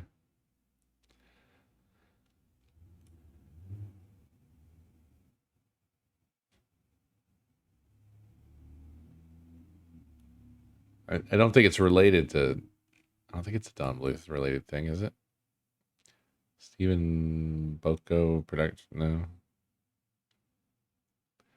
Yeah, no, it's not related. Strange.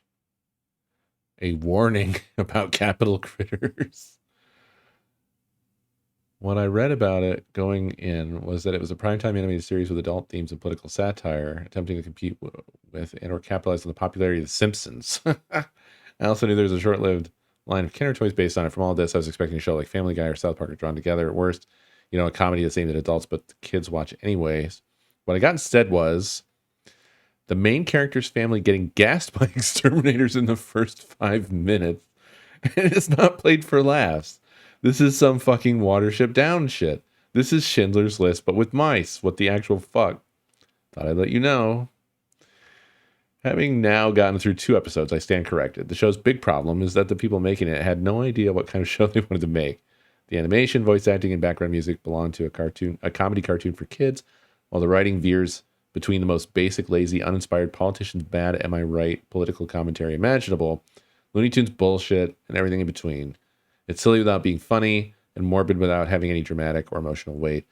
It's a perfect example of a show that was great in concept, but Fumbled the execution in almost every way possible. There were kids' meals. It does seem like there was a lot of merchandising before it was really established that the show was worth merchandising. Whatever that is gone. Oh.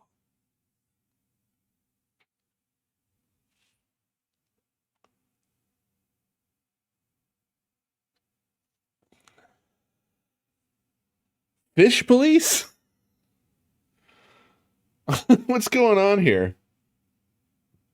Fish police.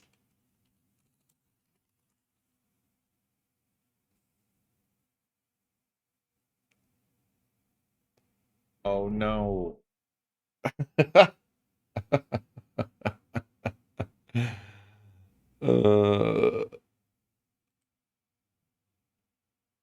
What the fuck?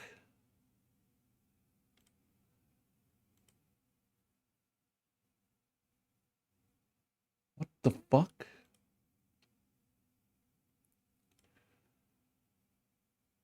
Apparently it was a comic book.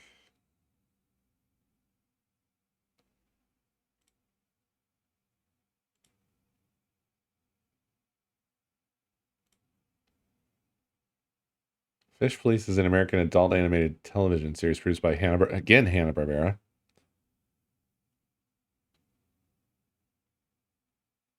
Broadcasting 3 episodes before being axed for low ratings.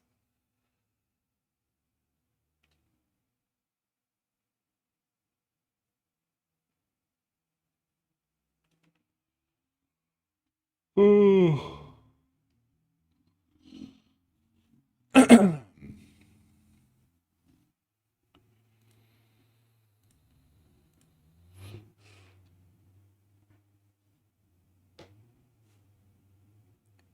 I hate this. Beneath the ocean, a fish named Inspector Gill works for his police department under Chief Abalone. He solves the... I don't know how you... I don't think I've ever heard anybody say that name of a fish out loud. Is it Abalone or Abalone or... I don't know. He solves the various crimes in his city while tangling with biscotti calamari.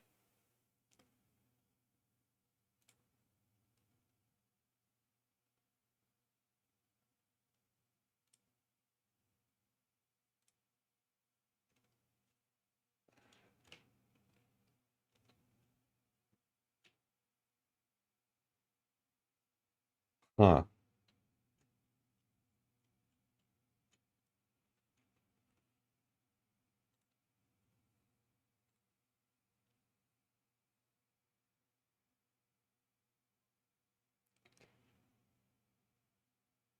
John Ritter. Oh, yeah. John Ritter.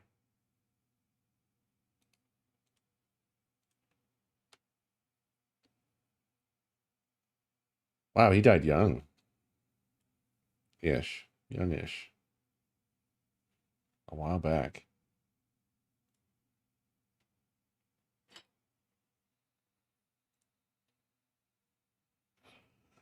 Abalone? Abalone? uh, yeah.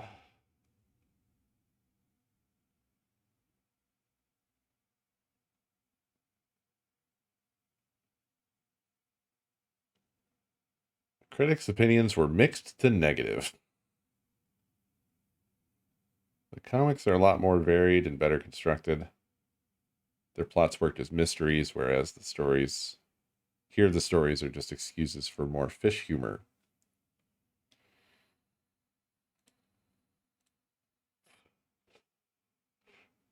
And this is the creator, right? Manku said of the show, the less said about the animated series, the better. Ouch.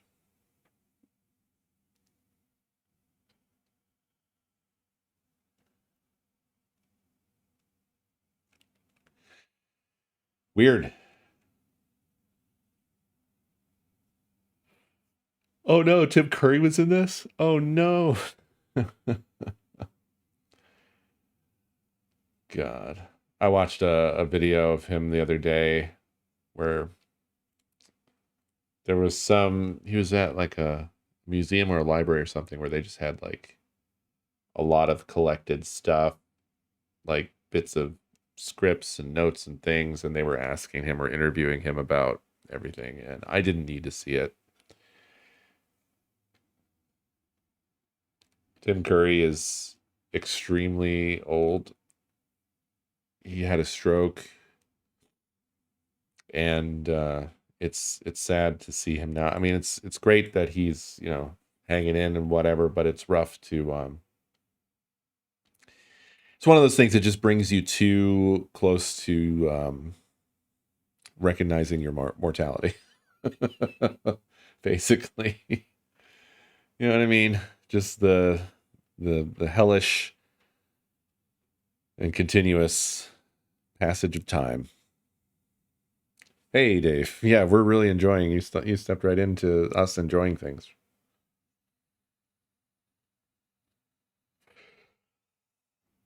Academy Museum of Motion Pictures. Yeah, I love Tim Curry. He's incredible, and it just makes me sad to. It just makes me sad.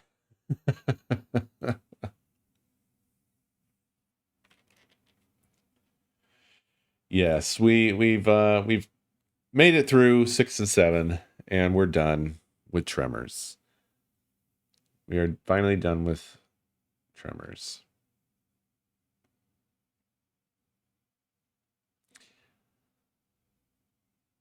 Until 8, yeah.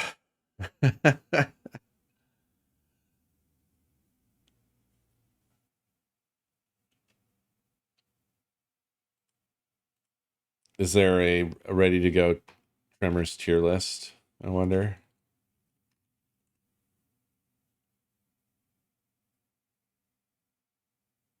There's community rankings. I don't think I've ever used this.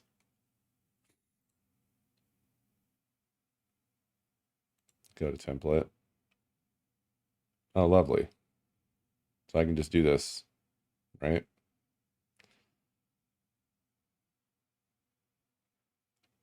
I feel like there should be more.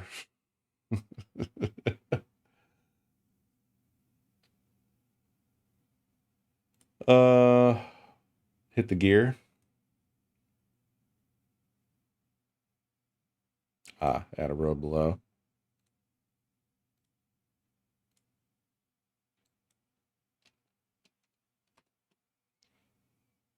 We're skipping E.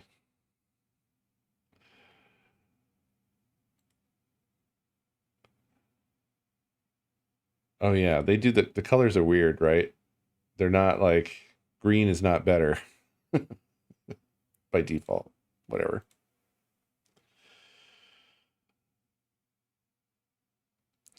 Well, so I would F is black. Okay. F is black. That's as close as we can get to black here. Oh wow, they don't have like a light version of the text for their darker colors.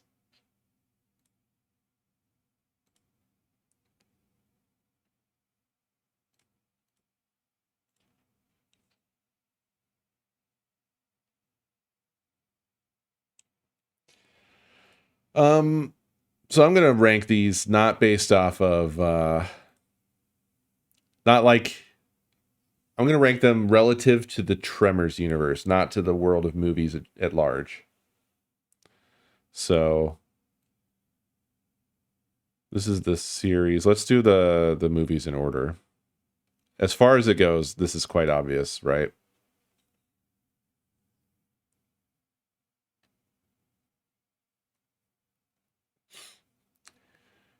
I think that's quite obvious. And then 2, I don't think rises to that level, but I would put it in A, I think. Yes, Burt Gummer Day is apparently April 14th.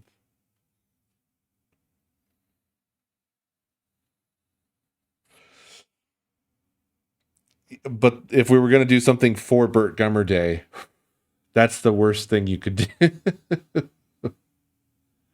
You'll definitely catch me cranking it. Beer, thank you for the gift sub to Pubs.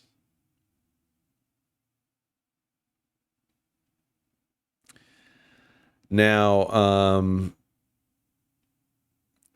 3 fucking sucks. 3 is really fucking terrible. And I'm gonna throw it in. I mean, you can see where this is going, right?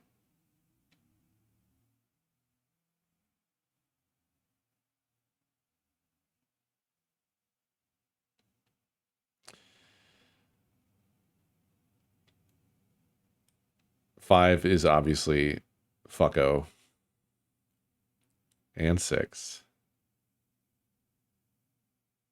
And 7. I'll I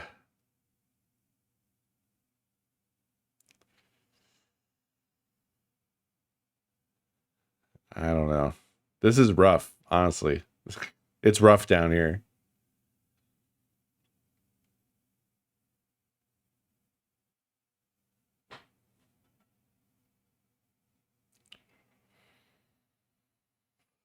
Now, that leaves the show and 4. And 4 is honestly like this for me. Like straddling. I'm going to say it's on par with 2. I'm going to say 4 is on par with 2.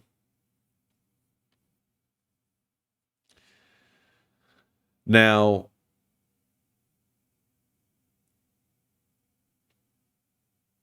I don't think 4 rises anywhere near to the original. I don't think it gets anywhere near the original.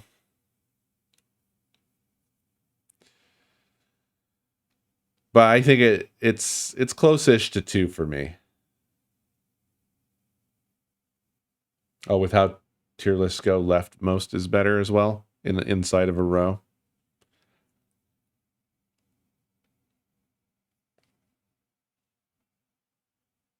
I don't think that changes too much here, except maybe that. I don't even know. This one's rough.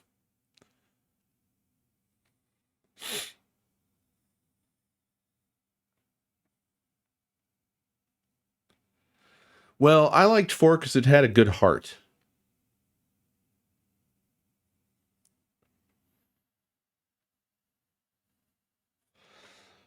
I liked how they played with the Gummer character, and it was nice to see Gross doing something. It just felt creative. It was really creative. It was honestly refreshing. It was a refreshing use of the franchise.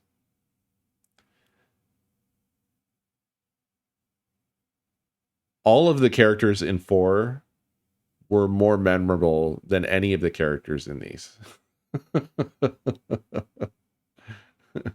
In my opinion.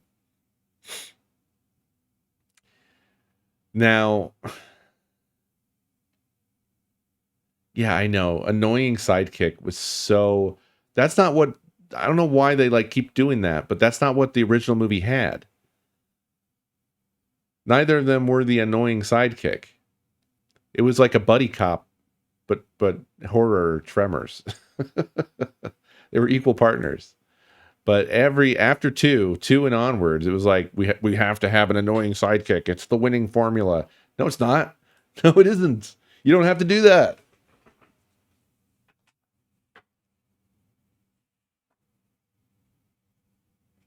That was just a bad choice they made with 2.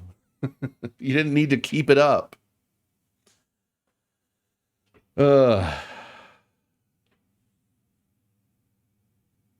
Now, the series is troublesome because it's actually, there's all the episodes, and they didn't provide us the episodes here.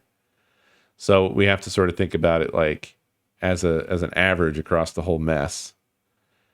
And it's definitely got some stuff I would say that crosses the spectrum from F to A. You know?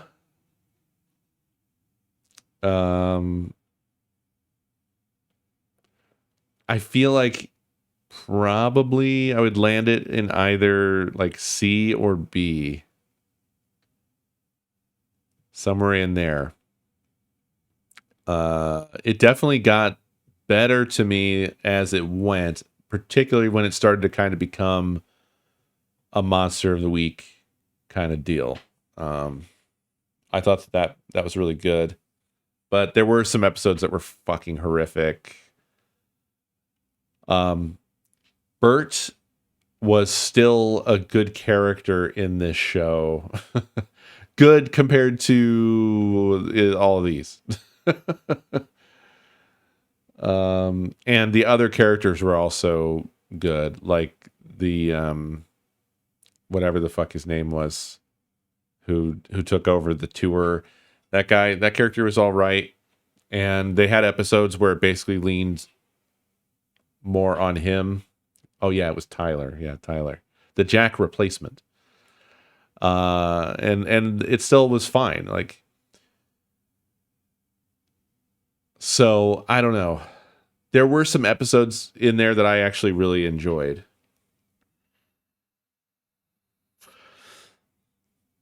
But then again, I might have been just sort of gaslighting myself. Yeah, I liked the addition of the scientists. I liked that as a recurring thing, like that they were recurring characters and not throwaway. I liked that they were presented with problems that they needed to solve that were actually interesting, like whatever the fuck was going on with that acid plant thing. That was a good story I enjoyed. Yeah, Twitchell was a fun kind of goofy character. I think a lot of it obviously could have been better, but it was on par with a TV of the time. It felt very much like TV of the time.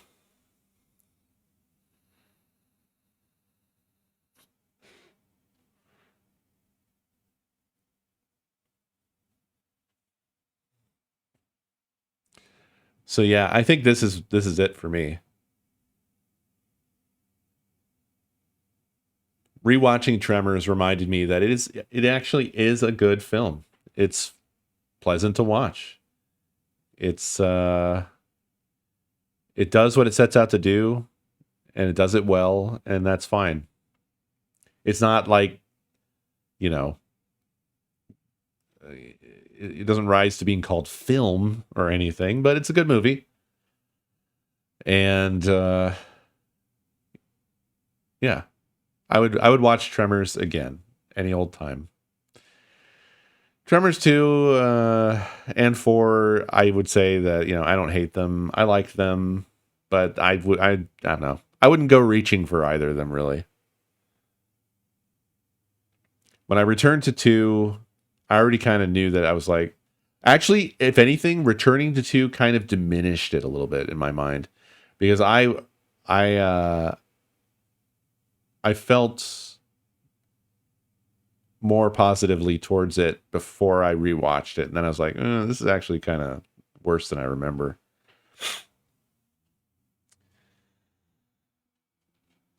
And then 4 I'd never seen before, and it was just sort of a pleasant surprise, because after 3 and the TV series, I just was it's like, I don't know, man. I don't know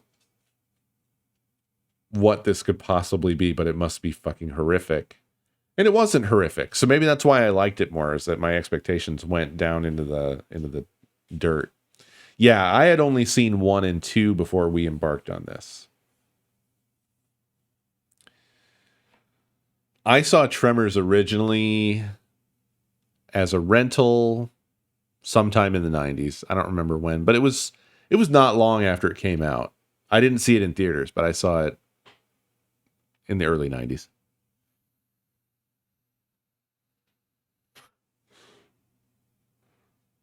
So for me, it's a long-term classic. I've always liked it.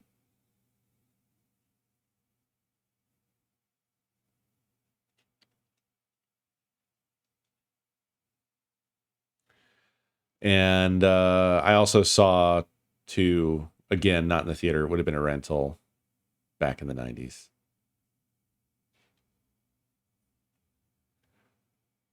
And I think I was kind of unimpressed with it at that time. I don't really totally remember, but I never had particularly strong feelings for it. Yeah, I think this is how it shakes out, you know. It's definitely, it loses its charm pretty quickly. And it was wild to do this journey. I'm glad we did it.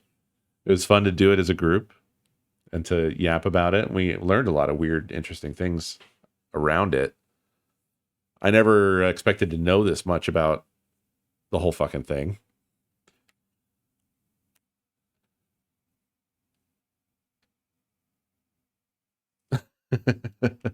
And now it's Joe Pesci time. Yes.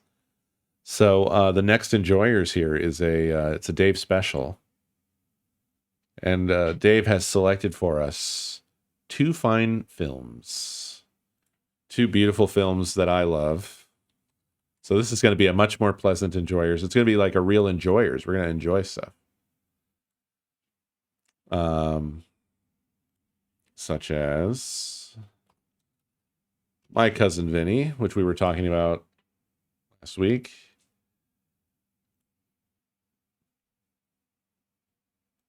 This is a fantastic film. It's the only movie that lawyers like. At what point did you shoot the clerk? They got framed for murder. Whoa! This is a shitty fucking quality trailer. Kids from New York are in deep Holy fuck. It's time to make your phone calls. The clans here, they're inbred. They sleep with their sisters. in the deep south, Some of them do. and only one man can save them. I don't know. I don't know why He's it's so not your shit. typical hero. We got an attorney in the family. Great, who?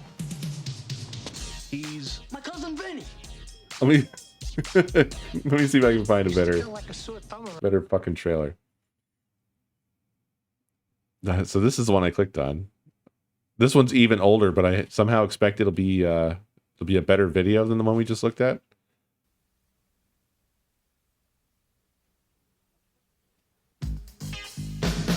a funny thing Yeah. happened to No. William and Stanley on their way to college. At what point did you shoot the clerk? They got framed for murder. Whoa! It's interlaced. Now, 2 kids from New York are in deep trouble. It's time to make your phone calls. The clans Anyway, here, it's a they're really inbred. They great sleep with film. their sisters. This is a deep lovely south. watch. Some of them do.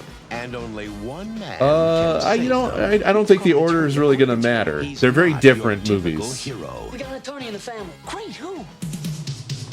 He's My cousin Vinny. This one's a comedy, and then Goodfellas is sort of it's more of a drama, but it's fun. It's not really a comedy. That's a lot of studying. What's this over here? You never heard of grits? Sure. I just actually never seen a grit before. It's his first case. Now, didn't I tell you dress appropriately? You were serious about that? The way you handled that charge, Oh my god, this movie is great. If you haven't seen My Cousin Vinny, Chance. The 2 youths. I think you're gonna like it, or I hope you like it, because I think it's a really two youths. Vinny style. It's great Joe Pesci stuff. Ridiculous. Joe Pesci is amazing. He's fucking great. Good fella. What am I doing? And then Goodfellas is great too. That's as you can see, a Martin Scorsese film. Never rat on your friends, and always keep your mouth shut. It's not a comedy, right? I don't even know what to call it. As I can remember, I always wanted to be a gangster. Hey, Mom, what do you think? It's a dramedy? Gangster. I guess. By the time I grew up, there was $30 billion a year in cargo moving through Idlewild Airport. Yeah, it's a mob Believe me, film. we tried to steal every bit of it. What do you do? I'm in construction. It's really good. For most of the guys, killings got to be accepted. Hey, Henry, Here's an arm. Very funny, guys. Here's a leg. Here's a wing. What do you like, Yeah. a leg and a wing? Some really great Joe Pesci stuff. Not to mention Robert De Niro. For us to live any other way was nuts. We were treated like movie stars with muscle. We had it all just for the asking. It's gonna be a good summer. It was a glorious Yeah, look at this. time. What a movie. In a world that's powered by violence, on the streets where the violent have power, This music, a man. new generation carries on an old tradition. It is where the laughing gif is from. Yes. That's such a fucking modern internet thing to say.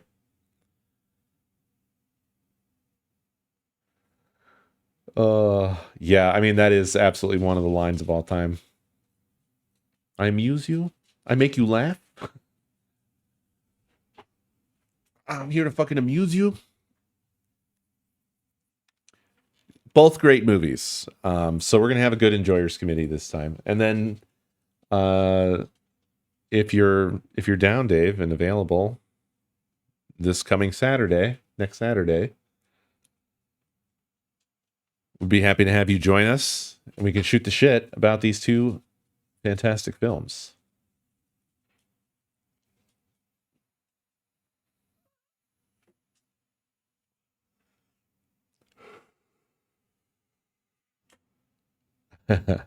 It's all good if not, but yeah. You are absolutely welcome. I'm really looking forward to rewatching both of these.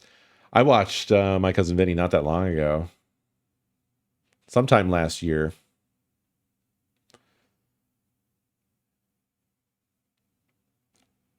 I try not to have nostalgia glasses too much, but man, 80s and 90s films for me are like catnip. I can't help it. There's a lot of stuff that I just feel like I can't get this from anywhere but, 80s and 90s films. So, and certainly a part of that is, nostalgia glasses for sure.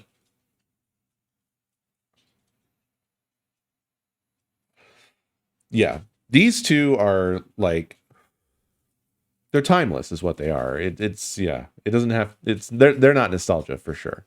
There's a lot that I that I will watch that are absolutely nostalgia. But yeah, these ones are timeless. They rise above. The date's confirmed. It's next Saturday.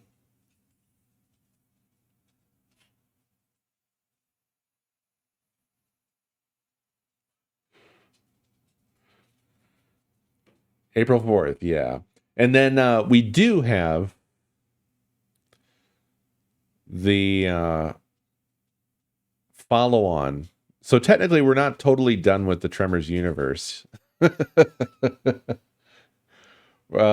the sense that we were discussing checking out some of the other stuff from the writers because of the weird overlap where they did Short Fucking Circuit and Batteries Not Included. So yeah, we're done with the literal Tremors universe, but this is sort of extended universe exploration we'll be doing. And I'm thinking maybe we do this Saturday after the Joe Pesci committee. If you if you have no knowledge of this at all, this is gonna fuck you up. You're not really prepared for Short Circuit. It's the ultimate soldier. It doesn't get happy, it doesn't get sad, it doesn't laugh at your jokes. It is quite simply the most sophisticated robot on Earth. I think Nova Robotics. The future is in my browser is having problems. Real good. Just keep right? on those last two bars. Thanks Every to video Dr. can't be Newton like this. Crosby. Hold on. I'm gonna I'm gonna restart WaterFox. Because that Man, everything seems fucked up here. Yes, I have watched Knives Out and Glass Onion, and what was the latest one called? Dead Man, Wake Up Dead Man. Wake Up Dead Man was didn't really rise to the first two. The first two are great. I think we're just looking at trailers that are just shit. The ultimate soldier. I think is what's happening here. Sad. It doesn't laugh at your jokes. It is quite simply the most sophisticated robot on Earth. Whatever. Let's just watch this. The future is in good hands. You're doing real good. Just keep working on those last two bars. Thanks to Dr. Newton Crosby. Originally, I designed it as a marital aid. But artificial intelligence has gotten too smart. Yo! It's malfunctioning. It might not do anything. Hold on a second. But it could decide to blow away anything that moves, couldn't it? Because $11 million worth of robot just hit the road. Wow! Number 5 is alive. Welcome to my planet. We just have to find number 5, get some answers. Why don't you come on in my house? And it's got a lot of living to do. Whatever it takes to put that stupid contraption out of commission, that's what you do. More input. More input. They can seem quite lifelike, but they are still machines. Number 5 is alive. Nice. I forgot how many times they said that in this. It has happened. From the director of War Games. They're gonna be after you. We gotta get out of here now. Hey, he's alive. They were really keeping Johnny Five a secret, weren't Alan they? Sheedy, Steve Gutenberg, and number 5. Short Circuit. They really hardly show him. That's wild. It was like a secret, I guess.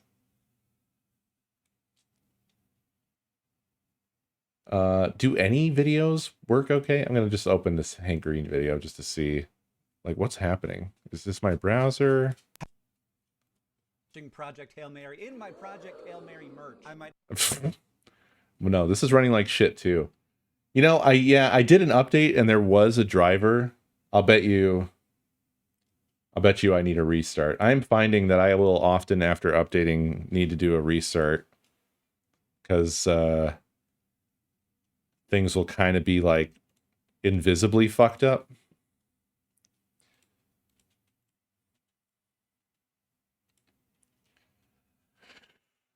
Right, beer. Well, unfortunately, there's a lot of software on Linux that, you know, maybe you don't need to restart Linux, but you might need to restart the software, right?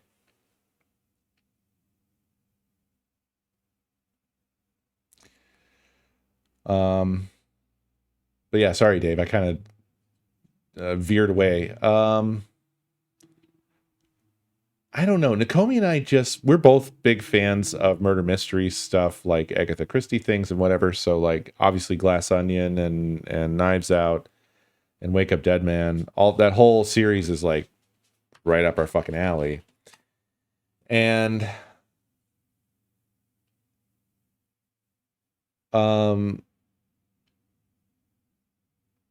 Knives Out, I think Nakomi and I would both agree is like still the best of the three. But I don't know. I think Glass Onion is better than Wake Up Dead Man. I'm trying to remember what like Nakomi had explained what she felt was wrong with it. Like I thought it was okay. She kind of didn't like it. And it was something about like just the like structure of the story.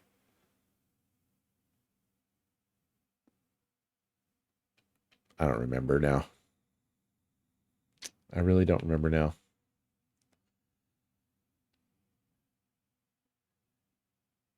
She kind of felt like the whole story ended up being pointless the way that they wrote it, essentially. And take that and interpret it as something smarter, because I paraphrased it extremely poorly here. She had a well-developed opinion. I'm not conveying it well.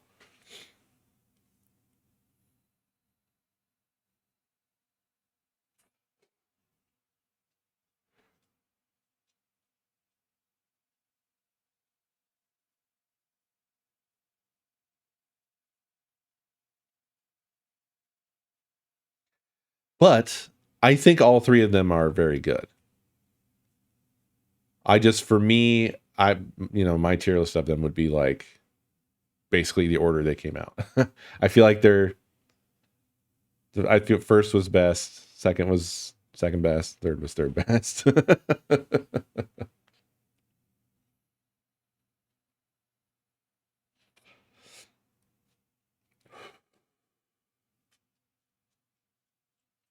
I should rewatch. I think we should rewatch it.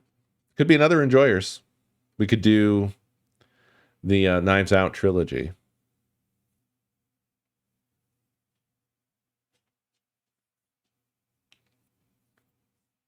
Yeah, Knives Out is super good.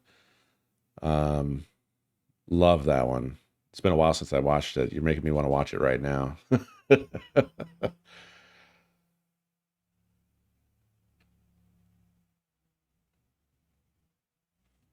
Oh, I never opened my browser again to see if it's not shit now.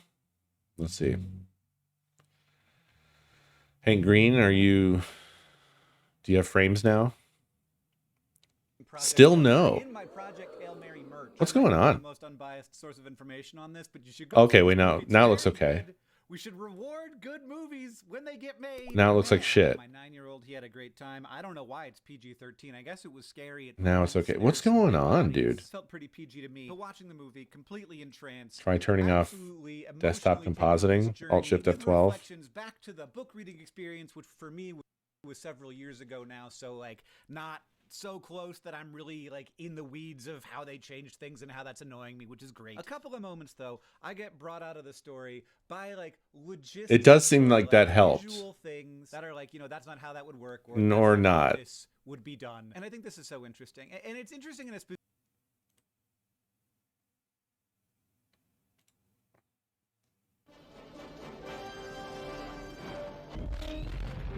The ultimate soldier. It doesn't get happy, it doesn't get sad, it doesn't laugh at your jokes. It is quite simply the most sophisticated. I don't know, man. I don't fucking know.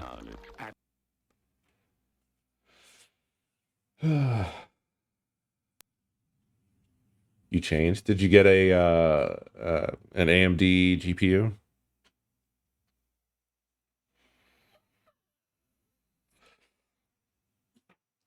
Yeah, we're really planning out the next few Enjoyers, aren't we? What did you change then? The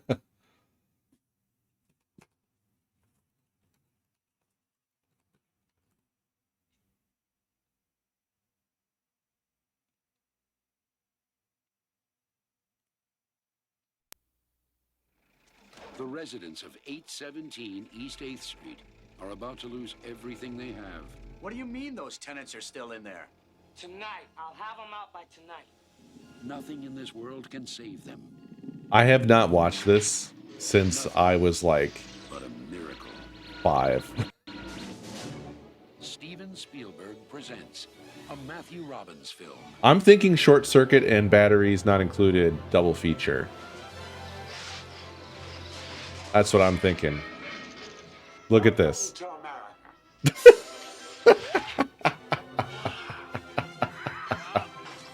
Spaceships from a very small planet. This is history. Machines that reproduce themselves. I like being a family again. What the hell is that? It's them, the little guys. I don't know how you got here or why you picked us. It's fucking crazy. Somebody's bringing them together. Is that why you're here?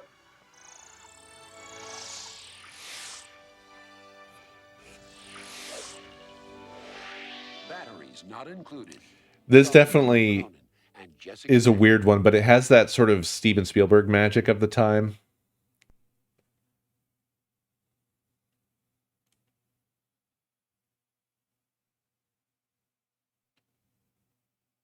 And I don't want to do any clips. I don't want to spoil anything further, but yeah, I think we'll do a Short Circuit and Batteries Not Included double feature.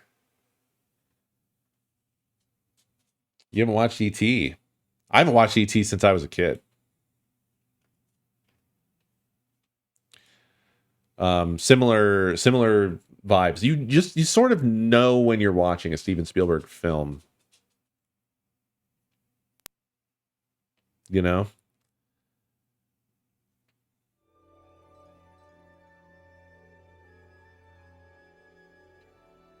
He's lost. He's alone. And he's 3 million light years from home. In spring 2002, only in theaters, I'm keeping him. Steven Spielberg's masterpiece will come to life Home. Home. for a whole new generation. Experience the mystery, Wait, what is it? I don't know. Something scary. the wonder, What's happening? the call E.T.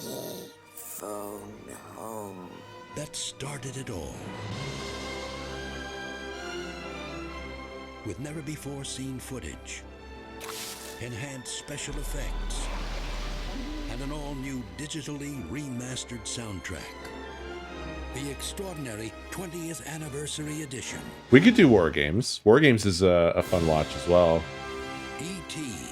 the Extraterrestrial.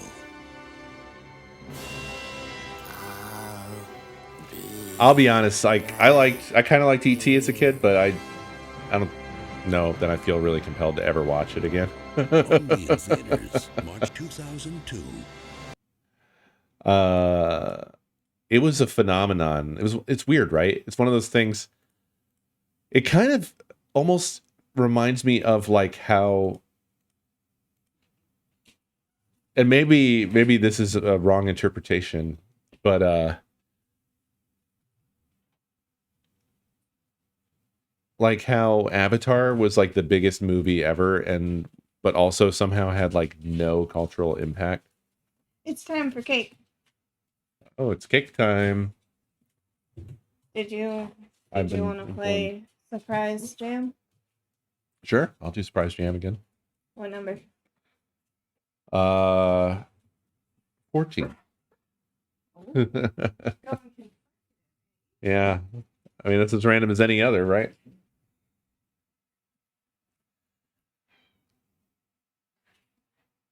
But honestly, I think that E.T. actually had more cultural impact than Avatar did, didn't it?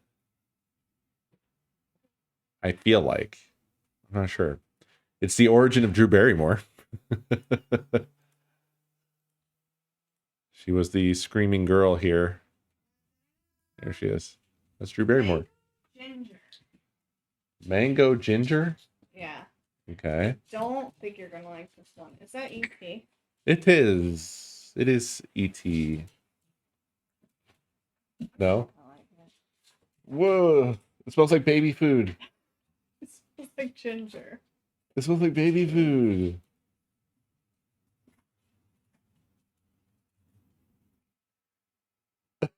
It doesn't go.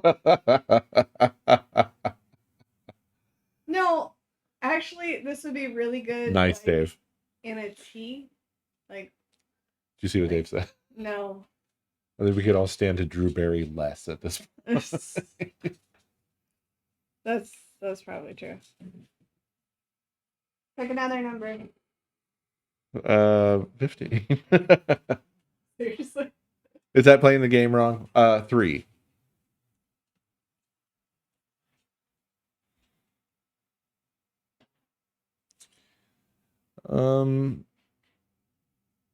Yeah. There's the Goonies. I think Copper, you said you hadn't watched this ever.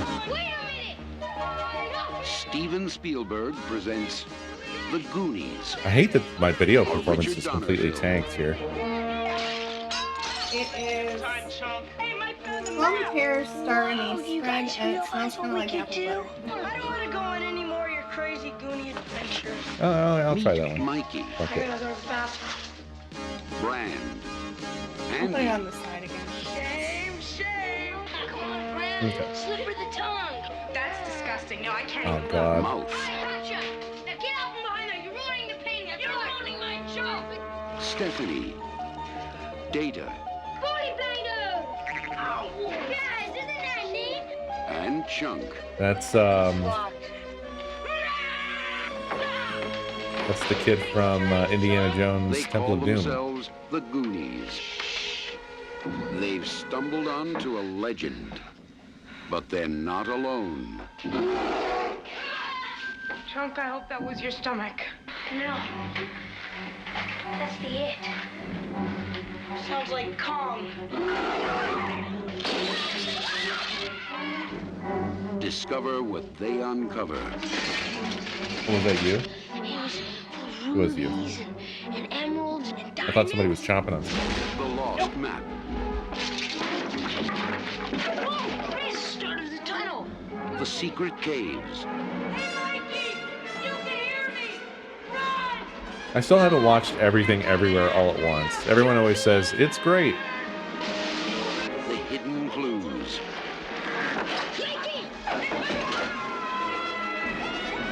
The treacherous traps. I think that would take more research, Dad. Just like that last prank about all those little creatures that multiply when you throw water on them. Take the oath. Because I don't even know if I could give you a list off the top of my head. Join the adventure as Steven Spielberg presents The Goonies. The Goonies is a weird movie, honestly. I'm trying to think of. I don't know Primer, but like the particular vibe I was thinking of when we were talking about that would, for me, include like Jurassic Park. Oh God, Sandlot. Yeah, I remember Sandlot. You've not seen Gremlins. Copper. Cooper. There's such a world of stuff out there for you, man. Weird, wonderful things. You should. You're gonna get the most out of Enjoyers Committee, I think, out of everybody. Contact would fit in, yeah. Now, obviously, Tremors is less the quintessential example, but I like the fact that they have that element to it, right? It doesn't rise to like Contact is a science-y movie. Jurassic Park is not. Jurassic Park is closer to Tremors on that spectrum. But it was kind of a 90s vibe, right? I feel like it came up more than these. What else?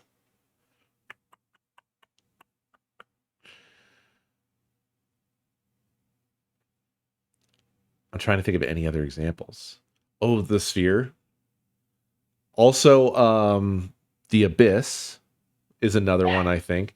The Abyss actually dips into like a similar thing that I like, where it's like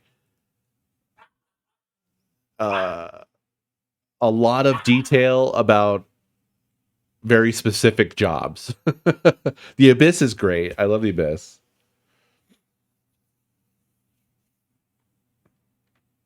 Yeah, Sagan wrote Contact, right?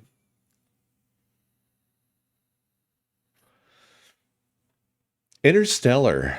I've seen it once and I don't really remember it. I like have no feelings. The Arrival.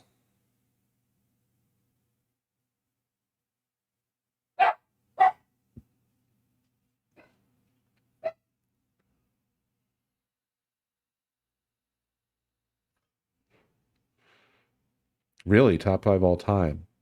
Yeah, but you're kind of a space head.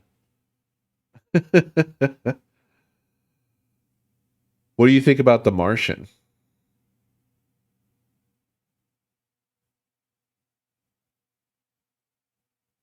Ugh, I don't know, Beer. I don't know if I can go back to any M. Night Shyamalan.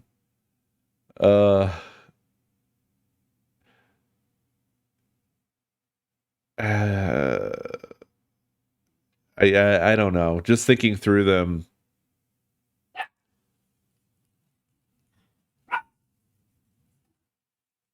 like there's The Village. The problem with his movies, especially of that time, is like once you see the twist part of it, that was really like this, whatever the shocking thing was, you don't really need to go back again. You know what I mean? It pivots on it so hard that you're just sort of like, to go back and watch any of them, I just already am like, okay, I know when we get to the thing that the, you know, that everything's going to be turned on its head. And now I'm just anticipating the thing because I know it's coming. So they're like one-time use movies. Does that make sense? They also really stopped being good after the first couple. Signs, yeah, I don't really. Signs has one scene that I thought was incredible, and then everything else I don't really care. I certainly don't need to see Mel Gibson. I'd be fine with avoiding seeing Mel Gibson as a sort of sub goal of Enjoyers Committee. Well, to be honest, the original Mad Max films are. Mad Max is a funny franchise because of that. Like 1 and 2 don't feel like they're. When you get to 3, it's such a wild change. Isn't it? It's like, where the fuck did this come from?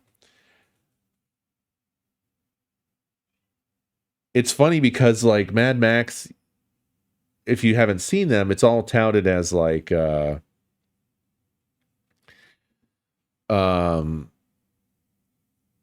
of it is post-apocalyptic, but like the first couple don't really feel that apocalyptic. They kind of feel like they're just happening in normal present day. And then all of a sudden you're in the Thunderdome.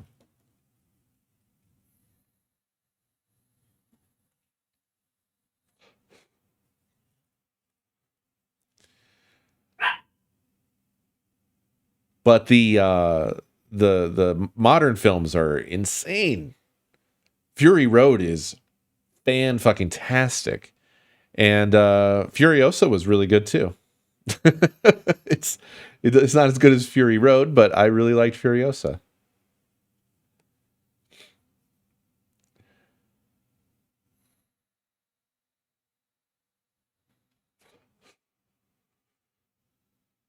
God, every time I even just think of Fury Road, I just hear in my head that fucking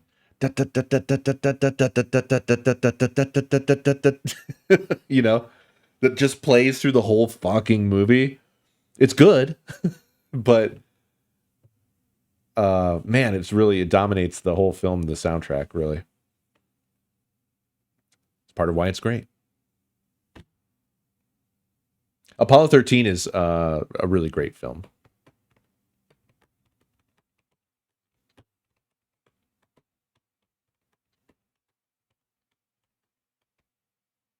Huh? But they're notably not all VFX. Or wait, what do you mean by VFX? You confused me. Are you saying that it was all CG, or because I know that they had a lot of practical. They did the vehicle stuff real, a lot of it. I think you meant by VFX you meant it was all essentially or near to all. Well, obviously it's not all practical because there's stuff that was absolutely had to be CG, like the giant storm stuff and a lot of the most of the shit in there. Jarhead, but only the sequels.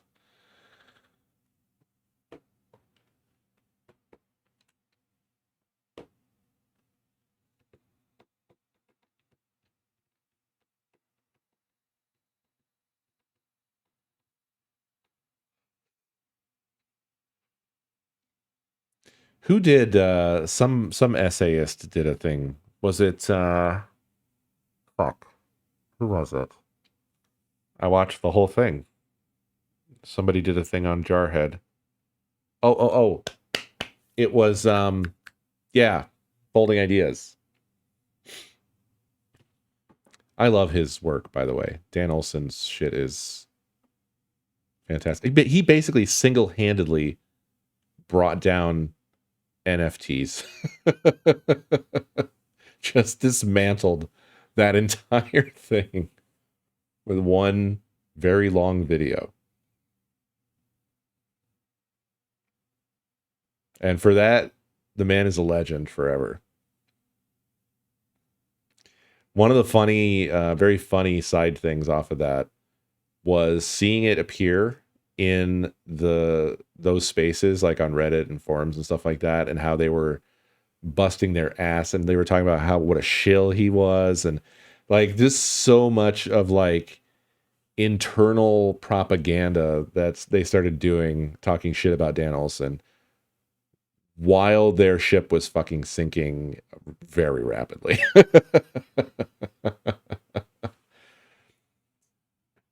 Yeah, I know, right? I mean, thank God we managed to kill NFTs, but many other, the shit is a hydra.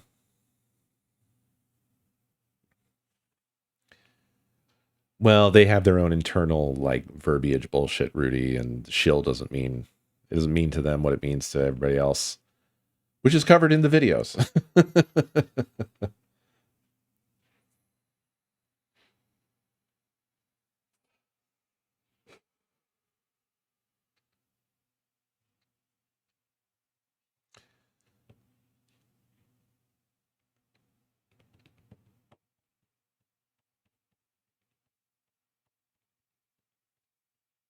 Oh God, Dave, I tried watching Napoleon. I didn't get very far. I don't know what the fuck, but whoa. I did not like Napoleon.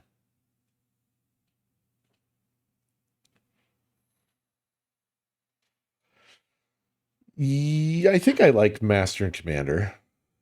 Yeah. Also, that reminds me of The Terror, which was weird because I think that it wasn't clear that was a thing where the show was going to have seasons, and each season was going to be a totally different story.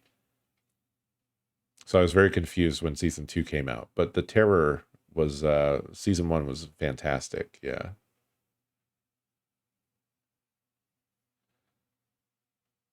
The Hunt for Red October and The Iron Giant. What a pair.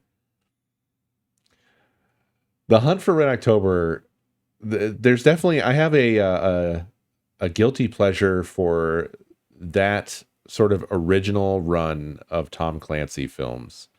It is absolutely American myth-making masturbation stuff. But I really like The Hunt for Red October, Clear and Present Danger, and Patriot Games. I have to admit, I like them.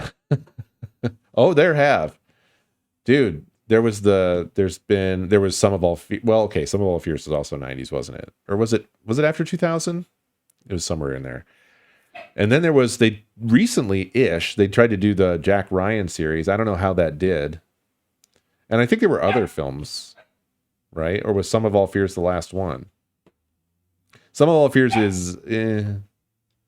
It stars Ben Affleck, so... Ben Affleck Matt Damon is an actor. Jack Ryan has Jim from The Office as Jack, right? But the reason I like Some of All Fears or not Some of All Fears, sorry, Patriot Games and fucking Clear and Present Danger is because that's some like peak Harrison Ford stuff. And then The Hunt for Red October, Sean Connery. Baldwin's all right too. But they're just like, I don't know. They're enjoyable films, but they really are just like, USA jerking itself off stuff. That was Tom Clancy's specialty, right? Basically just sort of neoliberal military wank. I watched Sinners, and I gotta say that I liked it up until it became From Dusk Till Dawn. And then I kind of lost interest. And I know that everybody loved Sinners, so I guess I'm the bad person, bad opinion person, but I just like, I don't know. I think I'm out of this now.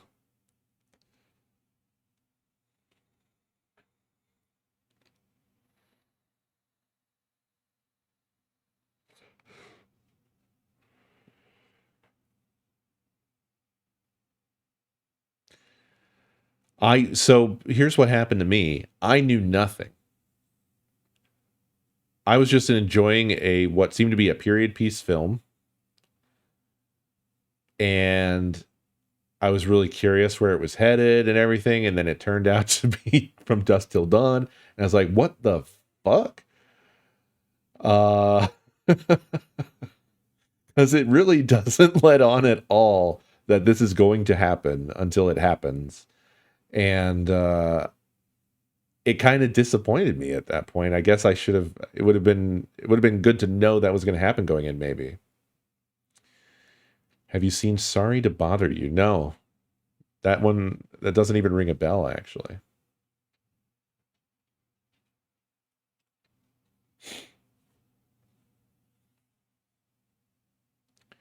Anyway, I have to go because it was cake time 20 minutes ago. I need to go partake of cake time. So I'm sorry to depart on my terrible Sinners take, of which I'm sure I'm alone in. But, that's how it goes. Thanks for watching, everybody. I think I'm glad we did Tremors. And as Ifa said earlier, I'm also glad it's over. It was getting quite rough at the end there. But yeah, next Saturday, do the cool work. This one's for your own good. My Cousin Vinny and Goodfellas. Fantastic films. If you haven't seen them, I think you're in for a great time. And I'm excited to hear what you think next Saturday. And then tomorrow, Sunday Gun Day. I will see you then. Have a beautiful night, everybody. And you.